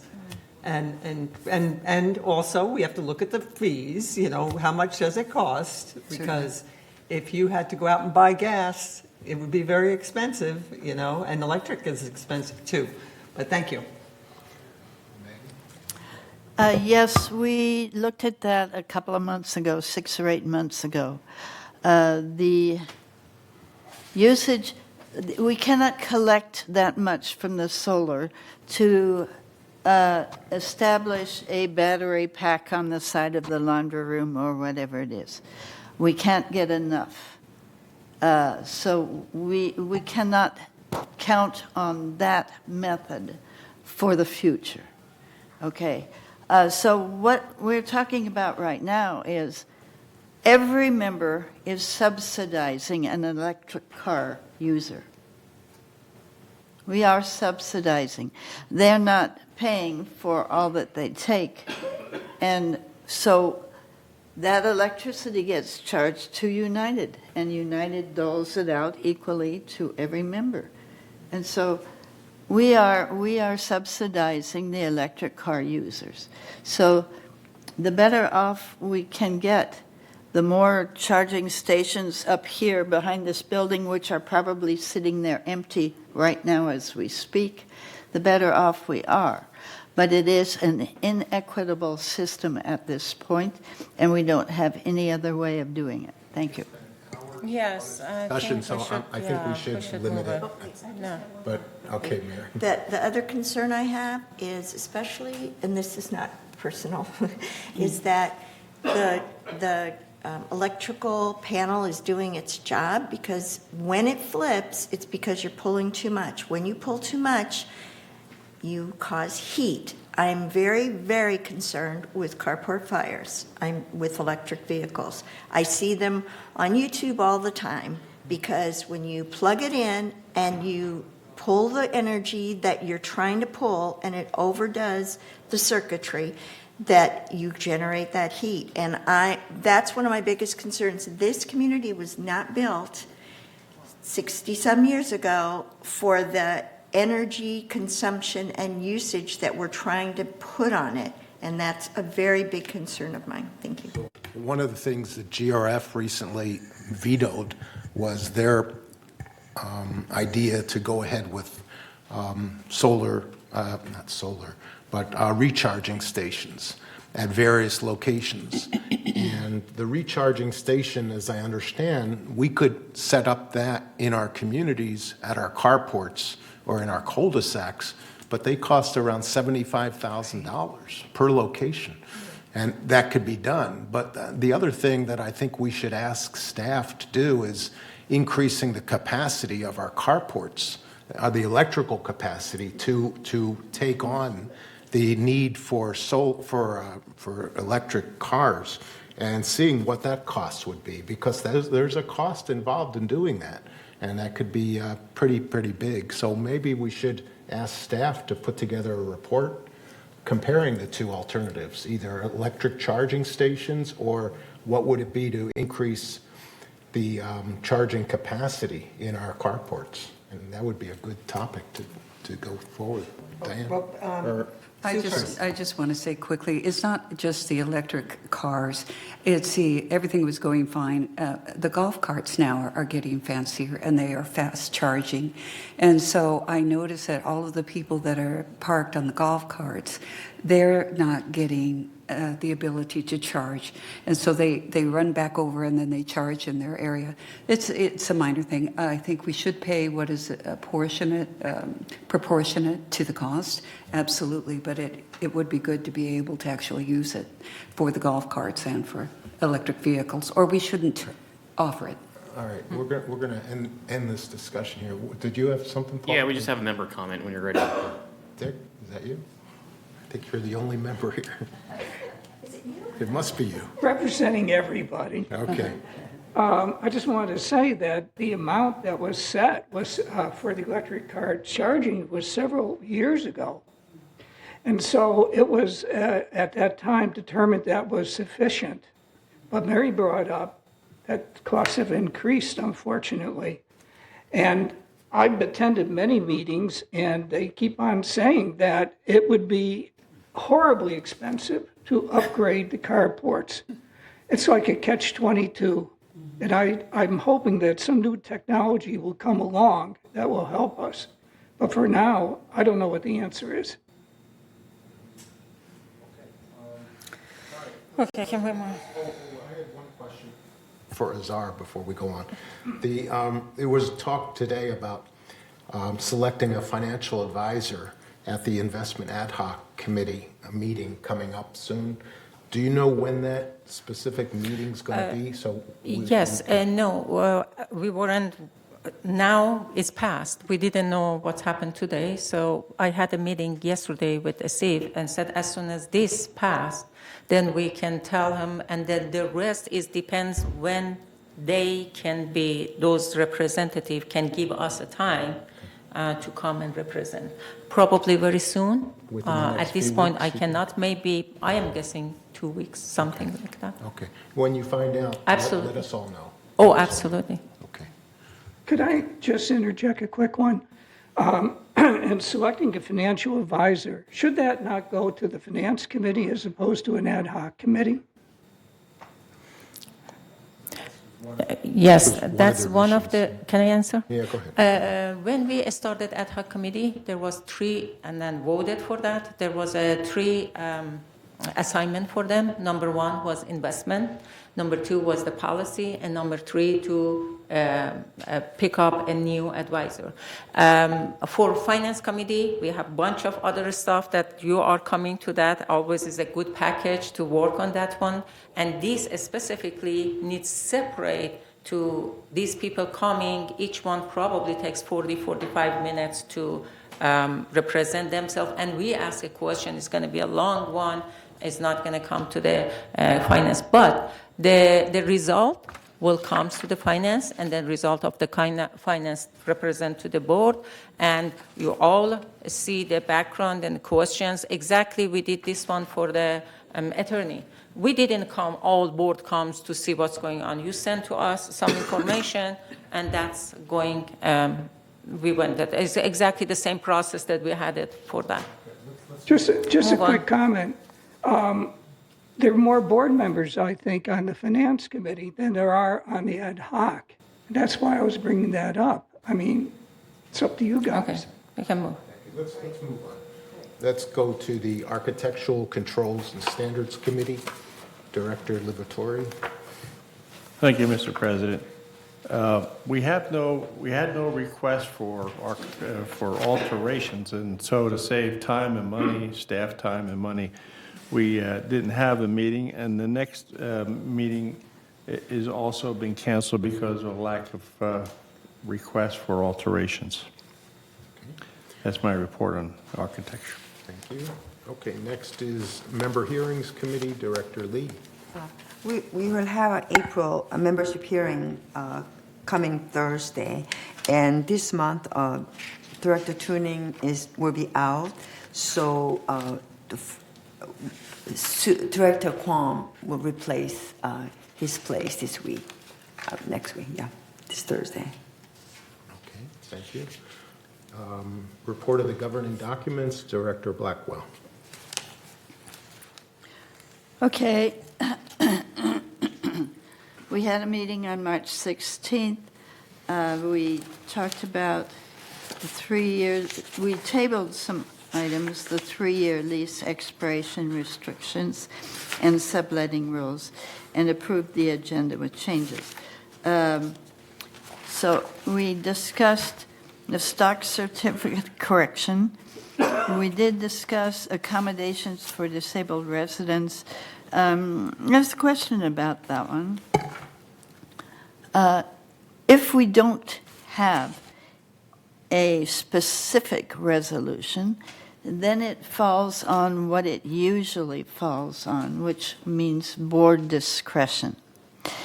And since we have so few disabled requests, the ones for M&C go to M&C, and the other ones come to the appropriate committee and are considered by that committee. And they do not have a set resolution. They have a process at that committee to discuss that and whether or not they approve that, and then they send it forward to the board. And the board has the discretion to approve that. I don't think writing up something which says we will follow all the disability laws and all the laws here and our bylaws is worth creating, because we will automatically do that anyway. So I don't think we really need to make a decision as to accommodations for disabled residents, because they are so very individual in their needs, and they are each treated very separately and individually in our consideration, and they do receive consideration by two entities. I think we're protected enough there, and we will always follow the laws in our groups. Thank you. Our next meeting will be Thursday, April 20th, in the boardroom. And so we have some other things. We have our future agenda items and so on. Those will always continue. So it was a good meeting, but I think we will kind of let go the disabled residents resolution because we really don't need it. Thank you. So just to tell people who request handicapped assistance that they should go through M&C. M&C basically, yes, first. Yes. I agree. Okay. Yeah. Perhaps, if I may, President Ross, I just got a note, I'm sure we all did, from Siobhan regarding, with great sadness, she shares with us the fact that Don Tibbetts has passed away. Don has served on the United and GRF boards of directors for 20 years. He joined the United board in 2003. Don has been a stalwart leader, has made invaluable contributions to the village. He will be greatly missed. Our condolences to his wife and family. Signed, Bunny Carpenter. So. Oh, my. Thank you.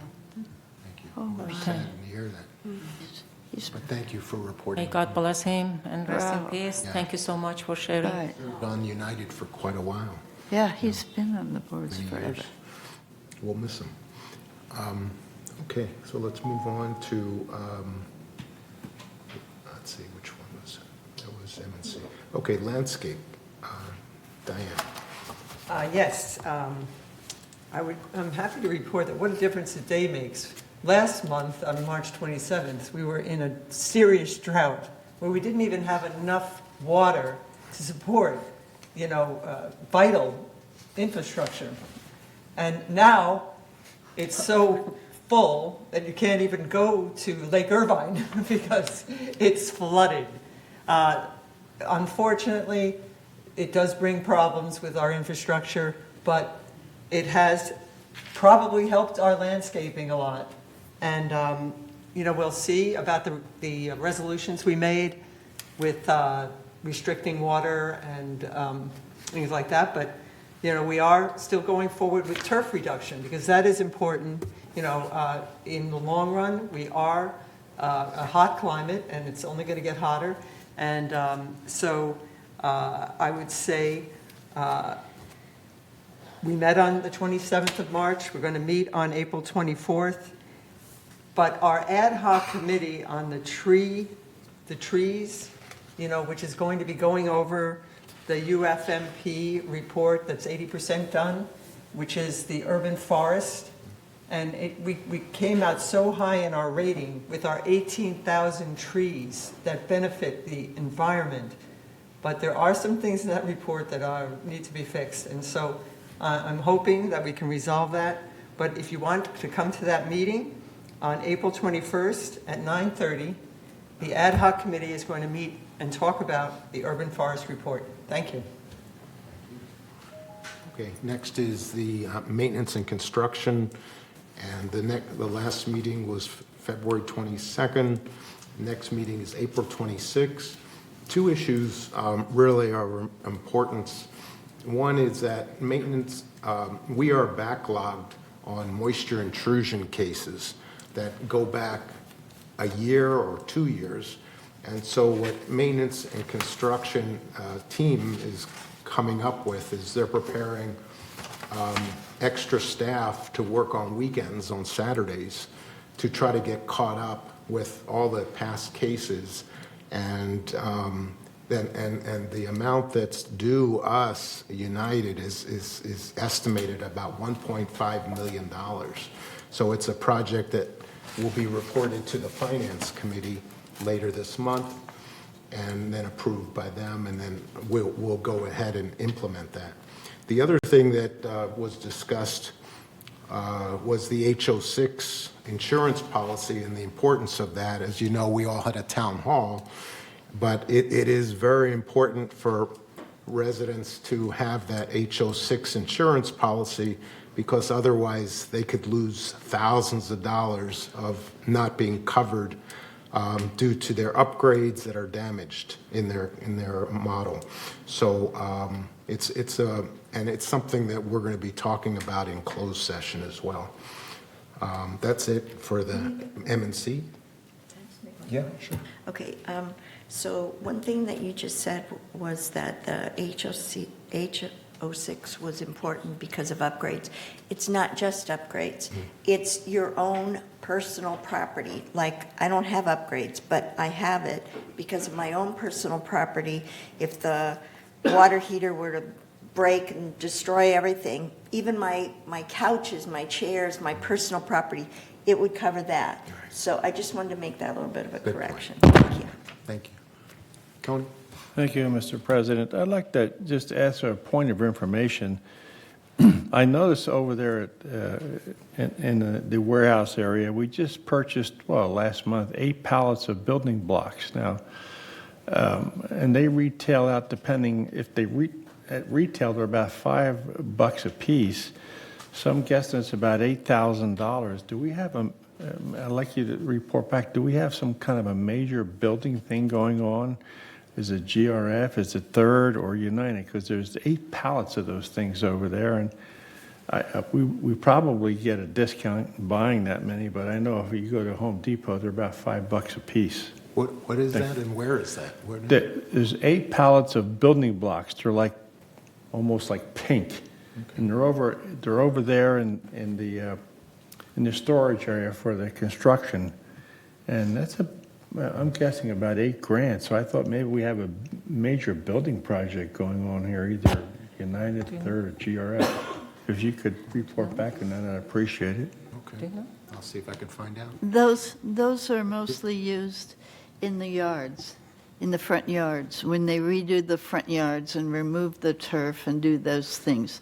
When they do turf removal, they save the ones they can and throw away the ones that are broken. And so this would be the time for them to get the new supplies for the turf removal project. And I'm sure they buy them a stock at a time and save them. But that is where they go.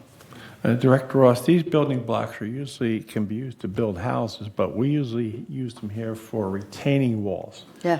They're not for grass removal. So it's 8 pallets of those things. It's a lot. I'd just like to find out what they're for. Thank you. Thank you for sharing. The next is United Resident Advisory Committee, Director Liberatore. Thank you, Mr. President. We had our meeting, and it looks like our advisory committee is getting very, very popular because people can come in and just unload. We listen and take action on it. So it was a very successful meeting, but since it's personal, we don't divulge names or what was it all about. And our next meeting is this Thursday, April the 13th. It's in the Elm Room, so it's not so formal, and people feel free to let us know what they're thinking and what their issues are. And that's my report on that committee, sir. I have one suggestion for your committee. If you could report what are the major problems to staff could be able to help you solve some of the problems instead of trying to solve them yourselves. Well, Pearl, Director Lee and myself do that. Okay. We do follow up to staff, and then we try to get back to the residents. Okay. But great. We know a lot of it is sensitive, so we don't get into any details. But we are, Director Lee and myself, we do go to staff with those issues, and they run with it. Okay, great. Thank you. Okay, next is what's Resident Advisory? GRF Committee highlights. GRF Finance Committee. Director Ascari. It's me. Thank you. GRF didn't have any meeting last month, and this coming actually very soon, April 19. The whole information is from February 15, which I announced. Still, their investment is in the bond fund line. If anybody wants to participate in Finance Committee. Please welcome to come in April 19, 2023 at 1:30 on the boardroom and discuss about their investment and the policy that they are taking and not changing. Next is Community Activities Committee, Director Casey. Yes, we met on March 9th, and there were a lot of people that showed up because of the fee increases and did their testimonials, their reports. One of them that struck me was somebody said that they're a performance group and they like to put on a performance, and to have a performance in the pack for 2 days would cost $8,000, so they can't do it. So I guess, maybe they aren't sure they can get the members to come and pay. But on April 4th, GRF presented in their meeting with the treasurer about, at that time, it was just a suggestion that went to the presidents of the boards, and they were talking about the increases, but it was just preliminary. It was just a discussion. And so it enraged a lot of people, and so they're looking at it like this Shaban said, that they have revised their proposal. And so tomorrow is the Community Activities Committee. Oh, not tomorrow, I'm sorry, April 13th, Thursday. So they're expecting a large crowd, they have an overflow room, so come and just like any other big thought, you have to come. Thank you. Next is GRF Landscape, also Director Casey. Oh, yes. So on February 8th, because they meet every other month, they met, and the director of landscape presented, and as Lenny has pointed out before, that they've met their goal of coming around 4 times and doing the work that needs to be done. So they're going to meet on May 10th. And there's a lot of new things happening, what's happening with our climate and our drought and everything. So that's another good meeting to attend. So May 10th at 1:30. Thank you. Okay, next, GRF Maintenance and Construction, Director Simon. So there's nothing that has changed. We're having a meeting tomorrow, GRF Maintenance and Construction, and so there's nothing to report since the last one. Okay. And Clubhouse. The clubhouse. Clubhouse facilities. The Clubhouse One Ad Hoc Committee, we met and we selected colors and styles for the bathrooms, for the chandelier in the main room, the colors for the fireplace, the drop-in lounge, and then it's just going forward, but we've selected colors and textures. Okay. And report of the Media and Communications Committee, Director Blackwell. Okay, thanks. I'll just make a comment about the page 6 of 8 of the restroom of the bottom restroom looks very institutional. It's gray on gray. It would fit in any prison. I mean, I guess, okay, I'm not on the committee, but that's just a personal comment. Okay, the Media and Communications Committee met, and Sue Kwam was there, and Allison was also present, and that's good to see. And we, things are moving towards streaming, let's face it. Our system with broadband and so on, West Coast Internet, is going to change radically in the next couple of years. All the live golf or live golf, however you say it, the tournaments and so on, are now easily available on streaming or on YouTube or on livegolf.com, and so are most other sports activities. You can get them other ways, and so residents are looking to see some of the ones which we were thinking we would lose due to losing Fox. We were desperate for a year or so, but now almost everything is available outside independently, and so people are just dialing it up and getting what they want mostly. So that is a big changing picture, and it will continue to change at imaginable speeds.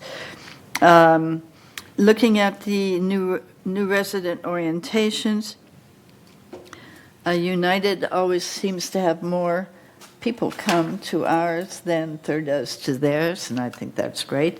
We have 31 so far. We've got some more. We have one a month, and it's a very good session, very enjoyable. And we definitely tell them that they have it stamped on their forehead, HO6 insurance. By the time they leave, they know. And so any other things that a director thinks we might need to include to new residents, just pass it on to me and we'll work it out and see if maybe that can be part of the presentation. The broadband is moving along. We have 3 scenarios, and we are examining the conduit lease at March 28th. So that was last month, and that was a very interesting. These are very interesting conversations, and it's just half of it's over my head, and the other half of it is understandable. But you can't believe how fast things are going to be changing.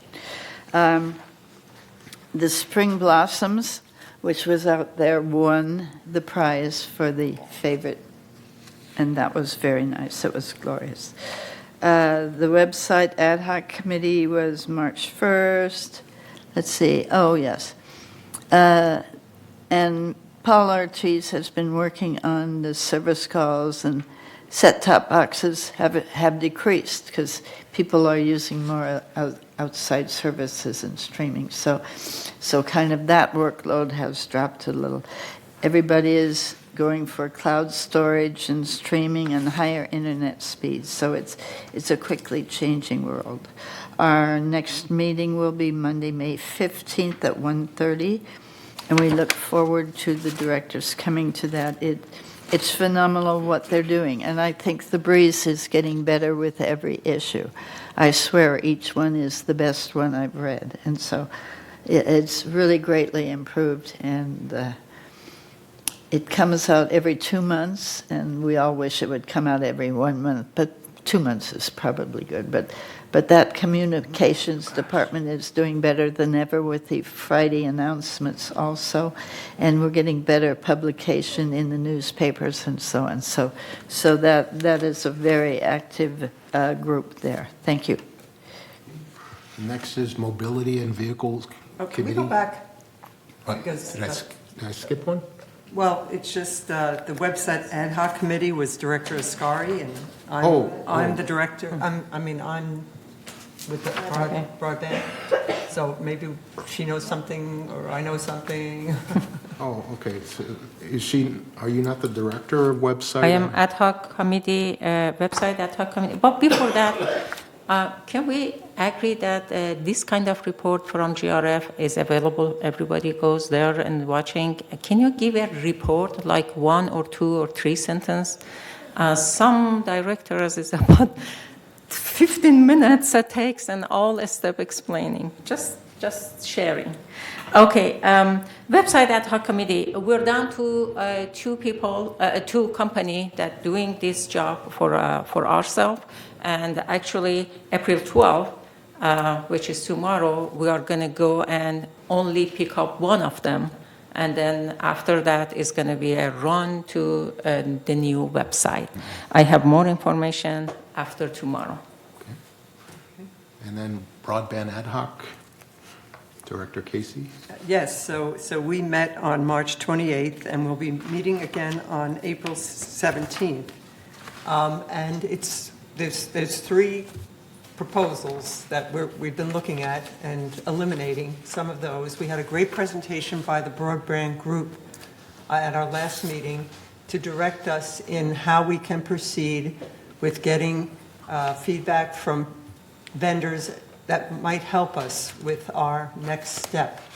And so there was an article that showed that 5.8 million people quit cable, and, went to streaming because it's getting so expensive to have a cable bill, and so when they can get it cheaper from just going direct, and you can see all this consolidation of all these channels that are going into different groups like Peacock and Paramount and Disney Channel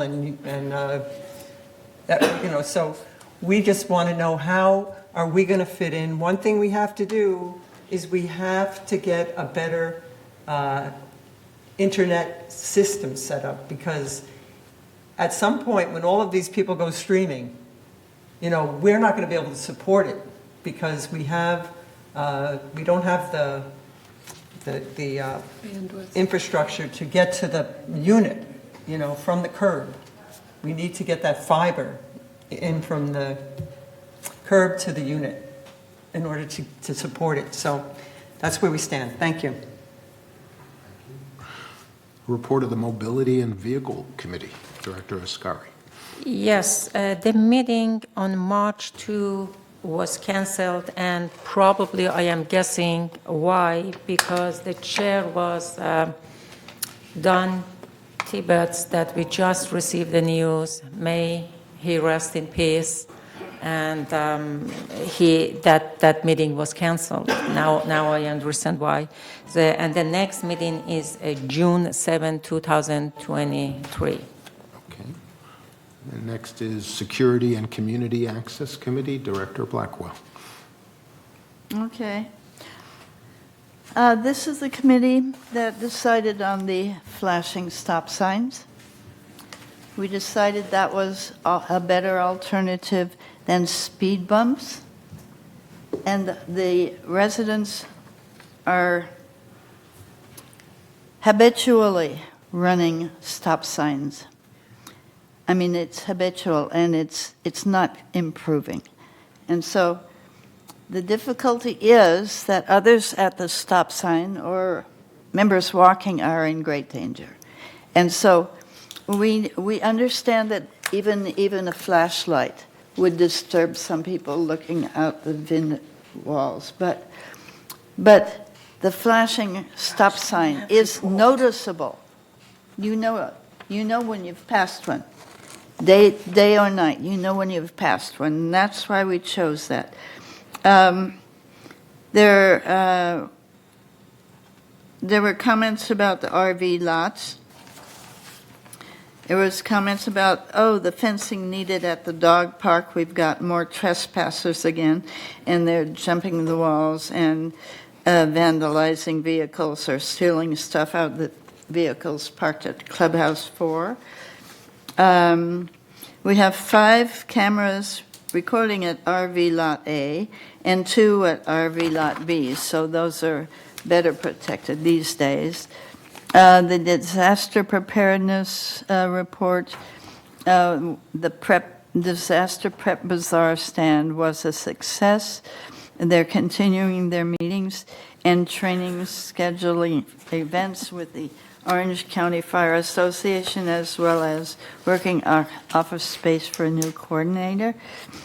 We have temporarily appointed security administrative specialist and a traffic officer who audited the RV lots, and his evaluation freed up some spots for residents who had been on the waiting list for over a year. So they reassigned and reworked some of the spaces so that now we have more people able to park their vehicles.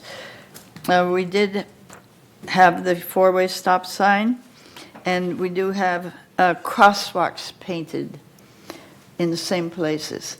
where there were not crosswalks before. So we need our residents to be vigilant, and the walkers, once they get out there, they're stuck. And people have to be honoring the stop signs. We don't know what else to do, except we cannot afford to have persons giving tickets at every stop sign in the village at any time. Okay. So we're doing the best we can, and the lighted signs was a good try, and we'll see how they work. Okay, Mayor. So, Director Blackwell, how many of the flashing stop signs have been installed? Do you know? I think they're aiming for 22, and they're halfway done. 21. 21, that's it. I personally do not like them, but Okay, so let's move on to Laguna Woods Village traffic hearings. Director Akrakar. The traffic hearings were held on March 15th. The next hearings will be on April 19th at 9 o'clock in the boardroom. Everyone is welcome, especially if you have a ticket. Thank you. A report of the Disaster Preparedness Task Force, Director Liberatore. Thank you. Michelle, do you want to do it? All right, I'll take it. I thought I was going to give her some more exposure here. But anyway, it's a task force, and it's headed up by a staffer, Eric Nunes. And the staff they're moving on to preparing for a disaster. My only question and what I'm concerned about on there is, do we have any idea of how many non-ambulatory residents do we have in these various cul-de-sacs? And if something does happen, like a fire, an earthquake,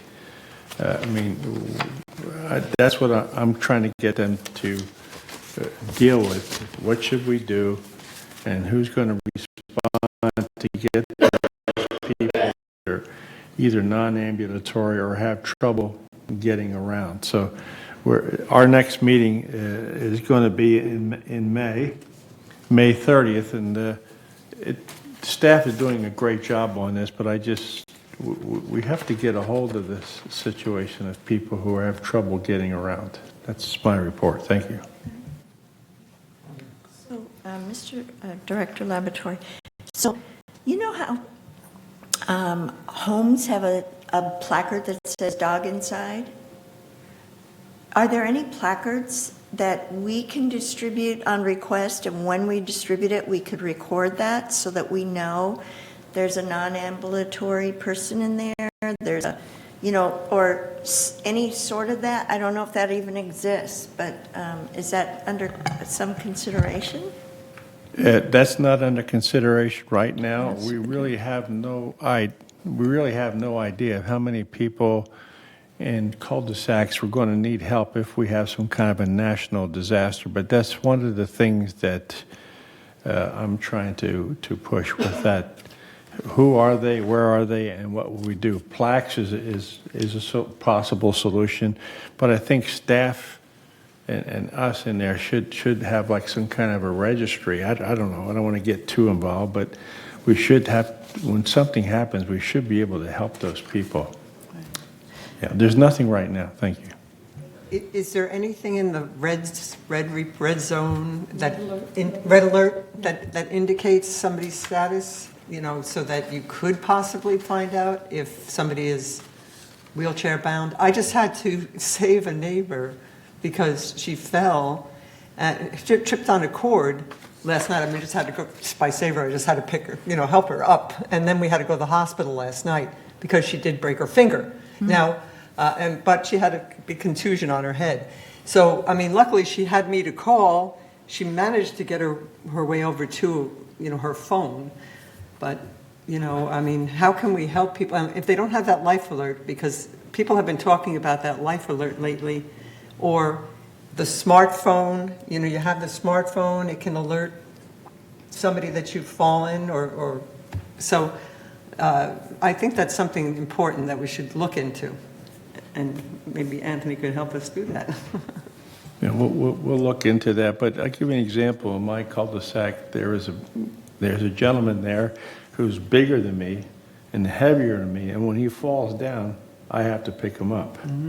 And he's not wheelchair bound, but if he can't get out of bed or get off his couch, and so that's what brings it to my mind that we should work towards some kind of a system where I guess someone like me who lives in the cul-de-sac should know in my cul-de-sac who is I have to look out to when something happens, and hope in May meeting we can push that idea.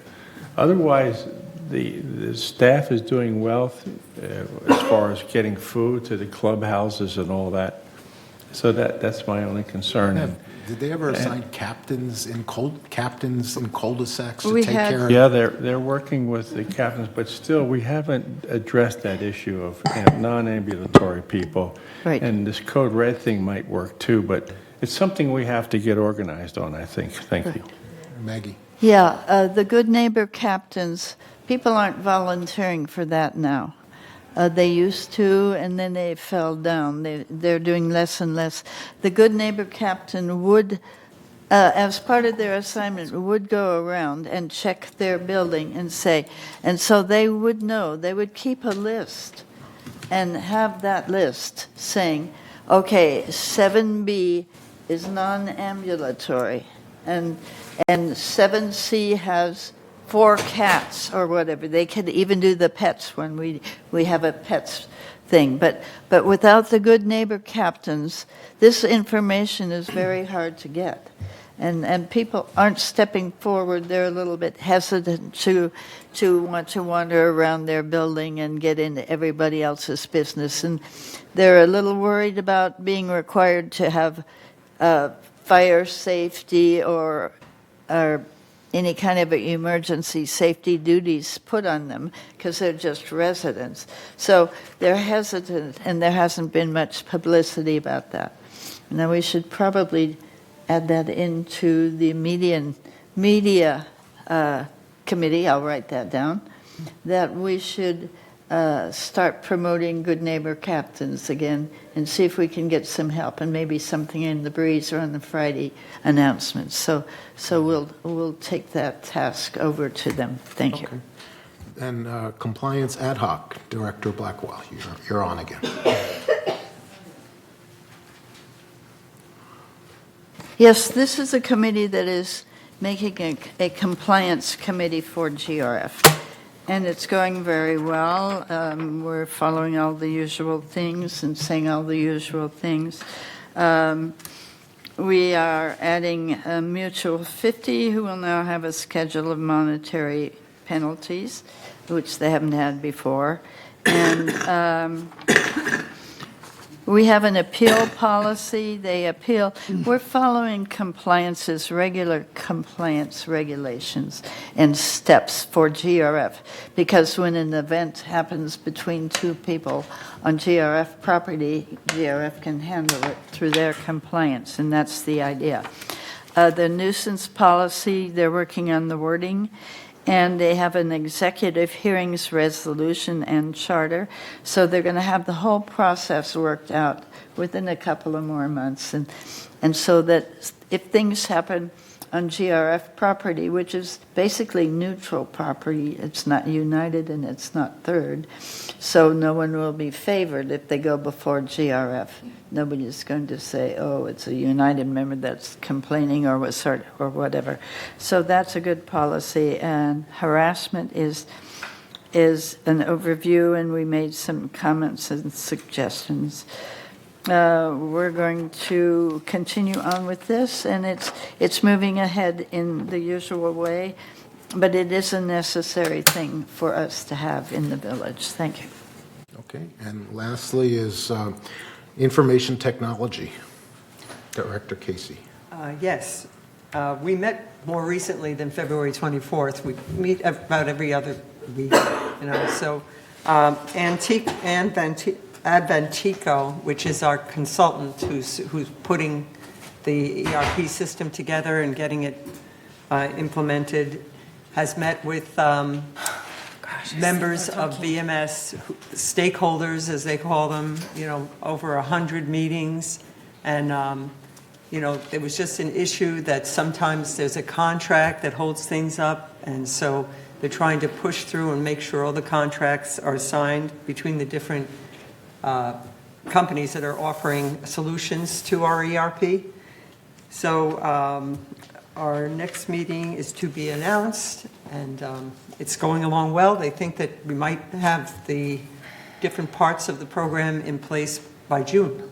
So, thank you. Okay, thank you. There's no future agenda items that I know of. And so at this point, we're going to recess this meeting, and we'll continue at, we'll say, 2:15 with the closed session. This meeting is adjourned or in recess.